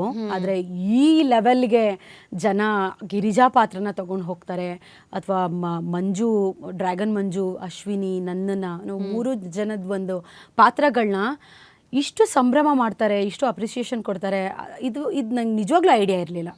ನಿರೀಕ್ಷೆಗೆ ಮೀರಿದ ಗೆಲುವಿದೆ ಓಕೆ. ಆ್ಯಕ್ಚುಲಿ. ಈಗ ನಾಟಕ ನೀವು ತುಂಬ ನಾಟಕಗಳನ್ನು ಮಾಡಿದ್ದೀರಾ, ಸೊ ನಿಮಗೆ ಅದು ಅನುಭವ ಇರೋದ್ರಿಂದ ನಾವು ನಾಟಕ ಅಂತ ಬಂದಾಗ ನಾವು ಲಿಮಿಟೆಡ್ ವೀಕ್ಷಕರನ್ನು ನೋಡ್ತಾ ಇರ್ತೀವಿ, ಅಥವಾ ಆಡಿಟೋರಿಯಂ ಫುಲ್ ಆಗಿರುತ್ತೆ, ನಮ್ಗೆ ಅದೊಂದು ಹಬ್ಬ ಅಂತ ಅನಿಸ್ತಾ ಇರುತ್ತೆ, ಅಲ್ಲಿ ಬರೋ ಚಪ್ಪಾಳೆ ಅಲ್ಲಿ ಬರೋ ಶಿಲ್ಲೆನೇ ನಮಗೊಂಥರ ಖುಷಿ ಅನಿಸ್ತಾ ಇರುತ್ತೆ. ಸೀರಿಯಲ್ ಅಂತ ಬಂದಾಗ ನಮಗೆ ಅಷ್ಟು ಬೇಗ ನಮಗೆ ಅದು ರೀಚ್ ಆಗಿದೆಯಾ ಆಗಿಲ್ಲ ಅನ್ನೋದು ಗೊತ್ತಾಗಲ್ಲ, ಬಟ್ ನಮಗೆ ಮುಂದೆ ಹೋಗ್ತಾ ಹೋಗ್ತಾ ಗೊತ್ತಾಗ್ತಿರುತ್ತೆ. ಬಟ್ ನಿಮಗೆ ಭೀಮಾ ಸಿನಿಮಾ ಆಗಿ ಅದೊಂದು ಸಕ್ಸಸ್ ಮೀಟ್ ಅಂತ ಮಾಡ್ತಿದ್ದಾಗ್ಲೇ ನಿಮಗೆ ನಮ್ಮ ಸಿನಿಮಾ ರಿಪೋರ್ಟರ್ಸ್ಗಳಿಂದನೇ ಗೊತ್ತಾಗ್ಬಿಟ್ಟಿರುತ್ತೆ, ಯಾಕಂದರೆ ನಿಮ್ಮ ಸಿನಿಮಾ ನೋಡಿದ್ವಿ ಸಖತ್ತಾಗಿರುತ್ತೆ ಅಂತ ಅಲ್ಲಿಂದ ಶುರು ಆಗುತ್ತೆ ಜನರು ಚಪ್ಪಾಳೆ ಹೊಡೆಯೋದು, ಅಥವಾ ನೀವು ಹೋಗಬೇಕಾದ್ರೆ ನಿಮ್ಮ ಹೆಸರನ್ನ ಮರೆತು ಆ ಸಿನಿಮಾದ ಹೆಸರನ್ನ ಕರೆಯಕ್ಕೆ ಶುರು ಮಾಡಿದಾಗಲೇ ಆ ಸಕ್ಸಸ್ ನಿಮಗೆ ಸಿಕ್ಬಿಟ್ಟಿರುತ್ತೆ ಅನ್ಸುತ್ತೆ. ಇವತ್ತು ರೋಡಲ್ಲಿ ಓಡಾಡೋದಷ್ಟೊತ್ತಿಗೆ ಯಾರಾದರೂ ಕರೀತಾರೆ ಅಥವಾ ಯಾರಾದರೂ ನೋಡಿದಾಗ ಒಂದು ಸೆಲ್ಫಿ ಕೇಳ್ತಾರೆ ಅಂದಾಗ ಎಷ್ಟು ಖುಷಿ ಅನ್ಸುತ್ತೆ. ತುಂಬ ಖುಷಿ ಆಗುತ್ತೆ. ಅಂದರೆ ಈಗ ಒಬ್ಬ ಪ್ರಯತ್ನ ಪಡ್ತಿದ್ದ ಒಬ್ಬ ಅಂದರೆ ನಾಯಕನ ಒಂದು ಸ್ಥಾನ ಸಿಕ್ಕಂಗೆ. ಏಕೆಂದರೆ ಕಲಾವಿದ್ರನ್ನ ತುಂಬ ಜನ ಮಾದರಿಯಾಗಿ ತಗೊಂಡಿರ್ತಾರೆ, ಫಾಲೋ ಮಾಡ್ತಿರ್ತಾರೆ. ಸೊ ಇದನ್ನು ನಾನು ಗೆಲುವು ಅನ್ನೋದಕ್ಕಿಂತ ಜಾಸ್ತಿ ಎಲ್ಲ ಕಡೆ ಹೇಳ್ತಾ ಇದ್ದೀನಿ. ಇದನ್ನು ಏನು ಅಂತಂದರೆ ಇದನ್ನು ನಾನು ಗೆಲುವು ಅನ್ನೋದಕ್ಕಿಂತ ಜಾಸ್ತಿ ಜವಾಬ್ದಾರಿ ಅಂತ ಹೇಳೋಕೆ ಇಷ್ಟಪಡ್ತೀನಿ. ಸೊ ನನ್ನ ಹೆಗಲ ಮೇಲೆ ಒಂದು ಜವಾಬ್ದಾರಿ ಇದೆ. ಇನ್ಮೇಲೆ ಆ ಜವಾಬ್ದಾರಿನ ನೀಟಾಗಿ ಹೆಂಗೆ ಹೊರಬೇಕು, ಒಂದಷ್ಟು ಒಳ್ಳೊಳ್ಳೆ ವಿಷಯಗಳನ್ನ ನಾನು ಜನಕ್ಕೆ ಹೆಂಗೆ ಕೊಡಬಹುದು, ಯಾವ ಥರ ಕೆಲಸಗಳ ಮೂಲಕ ಕೊಡಬಹುದು ಅನ್ನೋದ್ರ ಒಂದು ಇದರಲ್ಲಿ ಇದ್ದೀನಿ ನಾನು. ಬಟ್ ಹೊರಗಡೆ ಎಲ್ಲ ಸಿಕ್ಕಾಗ ತುಂಬ ಚೆನ್ನಾಗಿ ಗಿರಿಜಾ ಅಂತ ಎಲ್ಲ ಹೇಳ್ತಾರೆ. ಆ ಚಪ್ಪಾಳೆ ಶಿಳ್ಳೆಗಳು, ಜೈ ಗಿರಿಜಾ ಅನ್ನೋದು, ಸೊ ಇದೆಲ್ಲ ತುಂಬ ಅಂದರೆ ತುಂಬ ಒಂದು ಸಾರ್ಥಕತೆಯನ್ನು ಫೀಲ್ ಮಾಡಿಸುತ್ತೆ ನನಗೆ ಆ್ಯಕ್ಚುಲಿ. ಓಕೆ. ಇತ್ತೀಚಿನ ದಿನಗಳನ್ನ ಸಿನಿಮಾಗಳನ್ನ ನೋಡಿದಾಗ ಒಂದು ಹೆಂಗೆ ಅನಿಸ್ಬಿಡ್ತಿತ್ತು ಅಂತಂದರೆ, ಮಹಿಳಾ ಕಲಾವಿದೆ ಅಥವಾ ಫೀಮೇಲ್ ಆ್ಯಕ್ಟರ್ ಅಂತ ಬಂದಾಗ ಹೀರೋ ಜೊತೆಗೆ ಒಂದೆರಡು ಡ್ಯಾನ್ಸು, ಡುವೆಟ್ ಸಾಂಗ್ಸು, ಒಂದೆರಡು ಡೈಲಾಗು, ಅಬ್ಬಬ್ಬ ಅಂತ ಹೇಳಿದರೆ ಇನ್ನದು ಲವ್ ಡುವೆಟು ಅಂತ ಹೇಳಿದ್ರೆ ಸ್ವಲ್ಪ ಡ್ರ್ಯಾಗ್ ಆಗ್ತಿತ್ತೇನೋ. ಅದನ್ನು ಹೊರತುಪಡಿಸಿದ್ರೆ ಇನ್ನು ಐಟಮ್ ಸಾಂಗಿಗೆ ಯಾರಾದರೂ ಒಬ್ರನ್ನ ಕರ್ಕೊಬರ್ತಿದ್ರು. ಮೇನ್ ಪಾತ್ರ ಅಥವಾ ಜೀವಿಸುವಂಥ ಪಾತ್ರ, ಹೀರೋನ ಬಿಟ್ಟು ಹೀರೋ ಜೊತೆಗೆ ಅಥವಾ ಸರಿಸಾಟಿಯಾಗಿ ನಿಂತ್ಕೊಳ್ಳುವಂಥ ಪಾತ್ರ ಹೆಣ್ಮಕ್ಳಿಗೆ ಸ್ವಲ್ಪ ಕಮ್ಮಿ ಆಗ್ತಿದೆಯೇನೋ ಅನ್ನೋದೊಂದು ಬೇಸರ ಆಯಿತು. ನಿಮಗೆ ಆ ಪಾತ್ರ ಸಿಕ್ಕಿದ್ದು ಇವತ್ತು ವಿಜಯ್ ಸರ್ನ ಹೇಗೆ ನೆನೆಸ್ಕೊಳ್ತಾರೋ ಹಾಗೆ ಸೇಮ್ ಟೈಮ್ ಟಕ್ ಅಂತ ನೀವು ಕೂಡ ನೆನಪಾಗ್ತೀರಾ. ಆ ಪಾತ್ರ ಸಿಕ್ಕಿರೋದು ಅದು ಎಷ್ಟು ಲಕ್ಕಿ ಅಂತ ಅನ್ಸುತ್ತೆ ಅಂತ. ತುಂಬ ಅಂದರೆ ತುಂಬ ಲಕ್ಕಿ ಅನಿಸುತ್ತೆ. ಏಕೆಂತಂದರೆ ನಾನು ಸಣ್ಣ ವಯಸ್ಸಿಂದ ನನ್ನ ಸ್ಕೂಲ್ ಡೇಸಿಂದನೂ ನಾನು ಈ ಥರದ್ದು ವುಮನ್ ಓರಿಯೆಂಟೆಡ್ ಸಿನಿಮಾಗಳನ್ನ ಹೆಚ್ಚು ನೋಡ್ತಾ ಇದ್ದೆ ನಾನು. ಮಾಲಾಶ್ರೀ ಮ್ಯಾಮ್ ಆಗಿರ್ಬೋದು, ವಿಜಯಶಾಂತಿ ಮ್ಯಾಮ್ ಆಗಿರ್ಬೋದು, ಶ್ರುತಿ ಮ್ಯಾಮ್ ಆಗಿರ್ಬೋದು, ತಾರಾ ಮ್ಯಾಮ್ ಆಗಿರ್ಬೋದು, ಇವರೆಲ್ಲರೂ ಹೀರೋ ಕ್ಯಾರೆಕ್ಟರ್ನ ಪ್ಲೇ ಮಾಡ್ಕೊಂಡು ಬಂದವರು ಆ್ಯಕ್ಚುಲಿ. ಸೊ ಅಂದರೆ ಎಷ್ಟು ಜನ ಇದ್ದಾರೆ ವುಮನ್ ಓರಿಯೆಂಟೆಡ್ ಸಿನಿಮಾಗಳನ್ನ ಕೊಟ್ಟವರು. ಬಹುಶಃ ಈಗ ನಮ್ಮಲ್ಲಿ ಒಂದಷ್ಟು ವುಮನ್ ಓರಿಯೆಂಟೆಡ್ ಸಿನಿಮಾಗಳ ಒಂದು ಸಂಖ್ಯೆ ಕಮ್ಮಿ ಆಗಿರ್ಬೋದು. ಬಟ್ ನನ್ನ ಸ್ನೇಹಿತೆ ಒಳ್ಳೊಳ್ಳೆ ಸಿನಿಮಾಗಳನ್ನ ಇವತ್ತಿಗೂ ಕೊಡ್ತಿದ್ದಾಳೆ, ಅಕ್ಷತಾ ಪಾಂಡವಪುರ ಅಂತ ಅಂದ್ಬಿಟ್ಟು. ಅವಳು ಅಷ್ಟು ಒಳ್ಳೊಳ್ಳೆ ಸಿನಿಮಾಗಳನ್ನ ಕೊಡ್ತಾ ಇದ್ದಾಳೆ. ಸೊ ಆ ಥರದ್ದು ಅಂದರೆ ಹೆಂಗಾಗ್ಬಿಡುತ್ತೆ ಅಂತ ಅಂದರೆ, ವಿಜಿ ಸರ್ರು ಅವರ ಒಂದು ಯೋಚನೆಗೆ ನಾನು ಥ್ಯಾಂಕ್ ಯು ಹೇಳಬೇಕು. ಯಾಕೆಂತಂದರೆ ಆಫ್ಟರ್ ಸಲಗ ಆ ಥರದ್ದೊಂದು ಪವರ್ಫುಲ್ ಕ್ಯಾರೆಕ್ಟರ್ನ ಹೆಣ್ಮಗಳ ಕೈಲೇ ಮಾಡಿಸ್ಬೇಕು ಅಂತ ಅವ್ರು ಸ್ಕ್ರಿಪ್ಟ್ ಬರೆಯುವಾಗಲೇ ಅಂದ್ಕೊಂಡೇ ಬರ್ತಿದ್ದಂತೆ. ಸೊ ಅಂದರೆ ಇದನ್ನು ಒಂದು ಲೇಡಿ ವಾಯ್ಸ್ಗೆ ಕೊಡಬೇಕು, ಒಂದು ಲೇಡಿ ವಾಯ್ಸ್ನೇ ತರಬೇಕು ಅಂತ ಅಂದ್ಬಿಟ್ಟು. ಸೊ ಅವ್ರಿಗೆ ನಾನು ಥ್ಯಾಂಕ್ ಯು ಹೇಳೋಕ್ಕೆ ಇಷ್ಟಪಡ್ತೀನಿ. ಇದಕ್ಕೆ ತುಂಬ ಖುಷಿ ಆಗುತ್ತೆ ಈ ಥರದ್ದು ಒಂದು ಪವರ್ಫುಲ್ ವುಮನ್ ಕ್ಯಾರೆಕ್ಟರ್ಗಳನ್ನ ನಾನು ಪ್ಲೇ ಮಾಡೋದು ಅಷ್ಟೇ ಅಲ್ಲದೆ ಒಂದಷ್ಟು ಜನ ಪ್ಲೇ ಮಾಡೋದನ್ನ ನೋಡೋಕ್ಕೂ ತುಂಬ ಖುಷಿ ಆಗುತ್ತೆ. ಸೊ ನೋಡೋಕ್ಕೆ ಅಷ್ಟು ಖುಷಿ ಪಡ್ತೀನಿ ಅಂತಂದಾಗ ಅದನ್ನು ಜೀವಿಸುವಾಗ ನಾನು ಆ್ಯಕ್ಚುಲಿ ತುಂಬ ಕಳೆದು ಹೋಗ್ತಿದ್ದೆ. ಓಕೆ. ನೆಕ್ಸ್ಟ್ ಪ್ರಾಜೆಕ್ಟ್ಗಳು ಯಾವ ಥರದ್ದು ಮಾಡಬೇಕು, ಯಾವ್ಯಾವ ಆಫರ್ಗಳು, ಅದ್ರ ಬಗ್ಗೆ ಮಾತಾಡಿದ್ರೆ ನೆಕ್ಸ್ಟ್ ಡ್ರೀಮ್ ಏನಿದೆ ಅಂತ? ಡ್ರೀಮ್ ಅಂತ ಅಂದರೆ ಕಲಾವಿದೆಯಾಗಿ ನಂದು ಒಂದಷ್ಟು ಪ್ರಾಕ್ಟೀಸ್ಗಳು ಮತ್ತು ಸ್ಪಿರಿಚುವಲ್ ಆಗಿ ಒಂದಷ್ಟು ಪ್ರಾಕ್ಟೀಸ್ಗಳು. ಸೊ ಇದೇ ನನ್ನ ಡ್ರೀಮ್, ಇದೇ ನನ್ನ ಆ್ಯಂಬಿಷನ್ ಆ್ಯಕ್ಚುಲಿ. ಸೊ ಇದು ಬಿಟ್ಟು ಒಂದಷ್ಟು ಸಿನಿಮಾಗಳ ಕಾಲ್ ಬಂದಿದೆ ಆಫ್ಟರ್ ಭೀಮಾ. ಗಿರಿಜಾ ಪಾತ್ರ ನೋಡಿ ಒಂದಷ್ಟು ಕಾಲ್ಸ್ಗಳಿದೆ. ಎಲ್ಲ ಪೊಲೀಸ್ ಕ್ಯಾರೆಕ್ಟರ್ಗಳೇ ಹೆಚ್ಚು ಸಿಗ್ತಾ ಇರೋದು. ಸೊ ಅದರಲ್ಲಿ ಗಿರಿಜಾನ, ಏಕೆಂತಂದರೆ ಇವಾಗ ಒಂದು ಕ್ಯಾರೆಕ್ಟರ್ ಪ್ಲೇ ಮಾಡ್ತೀನಿ ಅಂದರೆ ನನ್ನ ನೆಕ್ಸ್ಟ್ ಕೆಲಸ ಆ ಕ್ಯಾರೆಕ್ಟರ್ನ ಇನ್ನಷ್ಟು ಮೇಲ್ ತೊಗೊಂಡು ಹೋಗೋದು ಅಥವಾ ಇನ್ನಷ್ಟು ನನ್ನ ಒಂದು ಬೆಳವಣಿಗೆನ ತೋರಿಸ್ಬೇಕಲ್ಲ. ಸೊ ಆ ಥರದ್ದು ಒಂದು ಕ್ಯಾರೆಕ್ಟರ್ ಹುಡುಕಾಟದಲ್ಲಿ ಒಂದಷ್ಟು ಕಥೆಗಳನ್ನ ಕೇಳ್ತಿದ್ದೀವಿ. ಸೊ ಇಷ್ಟರಲ್ಲೇ ಅನೌನ್ಸ್ ಮಾಡ್ತೀನಿ ನಾನು. ಸೊ ನೋಡೋಣ. ಒಂದು ಸಿನಿಮಾ ನಡೀತಾ ಇದೆ ಗಾಂಧಿ ಸ್ಕ್ವೇರ್ ಅಂತ ಅಂದ್ಬಿಟ್ಟು ಆಲ್ರೆಡಿ నేను ಮುಗಿಯೋ ಹಂತದಲ್ಲಿದೆ. ಓಕೆ, ಇಷ್ಟೊತ್ತು ಮಾತಾಡಿ ನಿಜವಾಗ್ಲೂ ತುಂಬ ಖುಷಿ ಆಯಿತು. ಯಾಕಂದರೆ ಯಾವಾಗ್ಲೂ ಸಕ್ಸಸ್ನ ತುಂಬ ದಿನ ಆದಮೇಲೆ ಪಡ್ಕೊಳ್ಳೋರ ಜೊತೆಗೆ ಮಾತಾಡೋದಕ್ಕೆ ನಮಗೂ ಖುಷಿ ಆಗುತ್ತೆ. ಅಂದರೆ ಅವ್ರ ಲೈಫ್ ಜರ್ನಿ ನಮಗೂ ಎಲ್ಲೋ ಒಂದು ಕಡೆಯಲ್ಲಿ ಪಾಠ ಆಗ್ತಾ ಇರುತ್ತೆ. ಸೊ ನಿಮ್ಮ ಹತ್ರ ಈ ಹಬ್ಬದ ದಿನ ಮಾತಾಡಿದ್ದು ನಿಜವಾಗ್ಲೂ ಖುಷಿ ಆಯಿತು. ಡೈರೆಕ್ಟರ್ ಆಗಬೇಕು ಅಂತ ಆಸೆ ಇದೆ, ಆದಷ್ಟು ಬೇಗ ಡೈರೆಕ್ಟರ್ ಆಗಿ ಆಗ ಕೂಡ ಇದೇ ಥರ ಮಾತಾಡೋಣ. ನೆಕ್ಸ್ಟ್ ಸಿನಿಮಾಗಳಿದೆ, ಅವೆಲ್ಲವೂ 100 ಡೇಸ್ ಆಗಲಿ, ಆಗ ಕೂಡ ಇದೇ ಥರ ಮಾತಾಡೋಣ. ನಮ್ಮ ಕಡೆಯಿಂದ very all the best and thank you. Thank you so much. Thank you. ಕೊನೆಯದಾಗಿ ನಿಮ್ಮ ಅಭಿಮಾನಿಗಳಿಗೆ ಏನಾದರೂ ಹೇಳೋದಿದ್ರೆ? ಒಳ್ಳೊಳ್ಳೆ ಯೋಚನೆಗಳನ್ನ ಮಾಡೋಣ, ಒಳ್ಳೊಳ್ಳೆ ಕೆಲಸಗಳನ್ನ ಮಾಡೋಣ, ಮನೇಲಿರುವಂಥ ಹಿರಿಯರನ್ನ ಗೌರವ ಕೊಡೋಣ ಮತ್ತು ಕಾಳಜಿ ವಹಿಸೋಣ. ಏಕೆಂತಂದರೆ ಸರ್ವಿಸ್ಗಳು ಏನಿದೆ, ಸೇವೆಗಳೇನಿದೆ, ಅದು ನಮ್ಮ ಒಳಗಿಂದ ಶುರುವಾಗಿ ನಮ್ಮ ಮನೆಯಿಂದ ಶುರು ಆಗಬೇಕು. ಆಮೇಲೆ ಎಲ್ಲ ಹೊರಗಡೆ ಬರೋಕ್ಕೆ ಒಂದು ಎನರ್ಜಿ ಸಿಗುತ್ತೆ. ಸೊ ಎಲ್ಲ ಒಳ್ಳೊಳ್ಳೆ ಕೆಲಸಗಳನ್ನೇ ಮಾಡೋಣ. ಹಬ್ಬದ ಶುಭಾಶಯಗಳು ಎಲ್ಲರಿಗೂ. ಅಂದರೆ ಪ್ರೀತಿ ಕೊಟ್ಟು ನನ್ನನ್ನು ಗೆಲ್ಲಿಸಿದ್ದೀರಾ ಗಿರಿಜಾ ಆಗಿ. ಸೊ ಈ ಒಂದು ಪ್ರೀತಿ ಮತ್ತು ಆಶೀರ್ವಾದ ಕಡೇ ತನಕ ನನ್ನ ಮೇಲೆ ಹೀಗೆ ಇರಲಿ ಅಂತ ನಾನು ಎಲ್ಲ ಹತ್ರ ಕೇಳ್ಕೊತೀನಿ. Thank you so much. ನಿಮಗೂ ಕೂಡ ಥ್ಯಾಂಕ್ ಯು ಸೋ ಮಚ್. ತುಂಬ ಮುದ್ದಾಗಿ ಕಾಣ್ತಿದ್ದೀರಾ. Thank you so much. ನಿಮಗೂ ಕೂಡ ಥ್ಯಾಂಕ್ ಯು ಸೋ ಮಚ್. ಮತ್ತು TV5 ಎಲ್ಲ ವೀಕ್ಷಕರಿಗೆ ಮತ್ತು ಎಲ್ಲ ಸದಸ್ಯರಿಗೂ ಥ್ಯಾಂಕ್ ಯು ಸೋ ಮಚ್ ಮತ್ತು ಹಬ್ಬದ ಶುಭಾಶಯಗಳು. Thank you. ವೀಕ್ಷಕರೇ, ಇದಾಗಿತ್ತು ಇವತ್ತಿನ ವಿಶೇಷ. ನೋಡ್ತಾ ಇರಿ TV5, ಇದು ವಾಸ್ತವದ ಪ್ರತಿರೂಪ.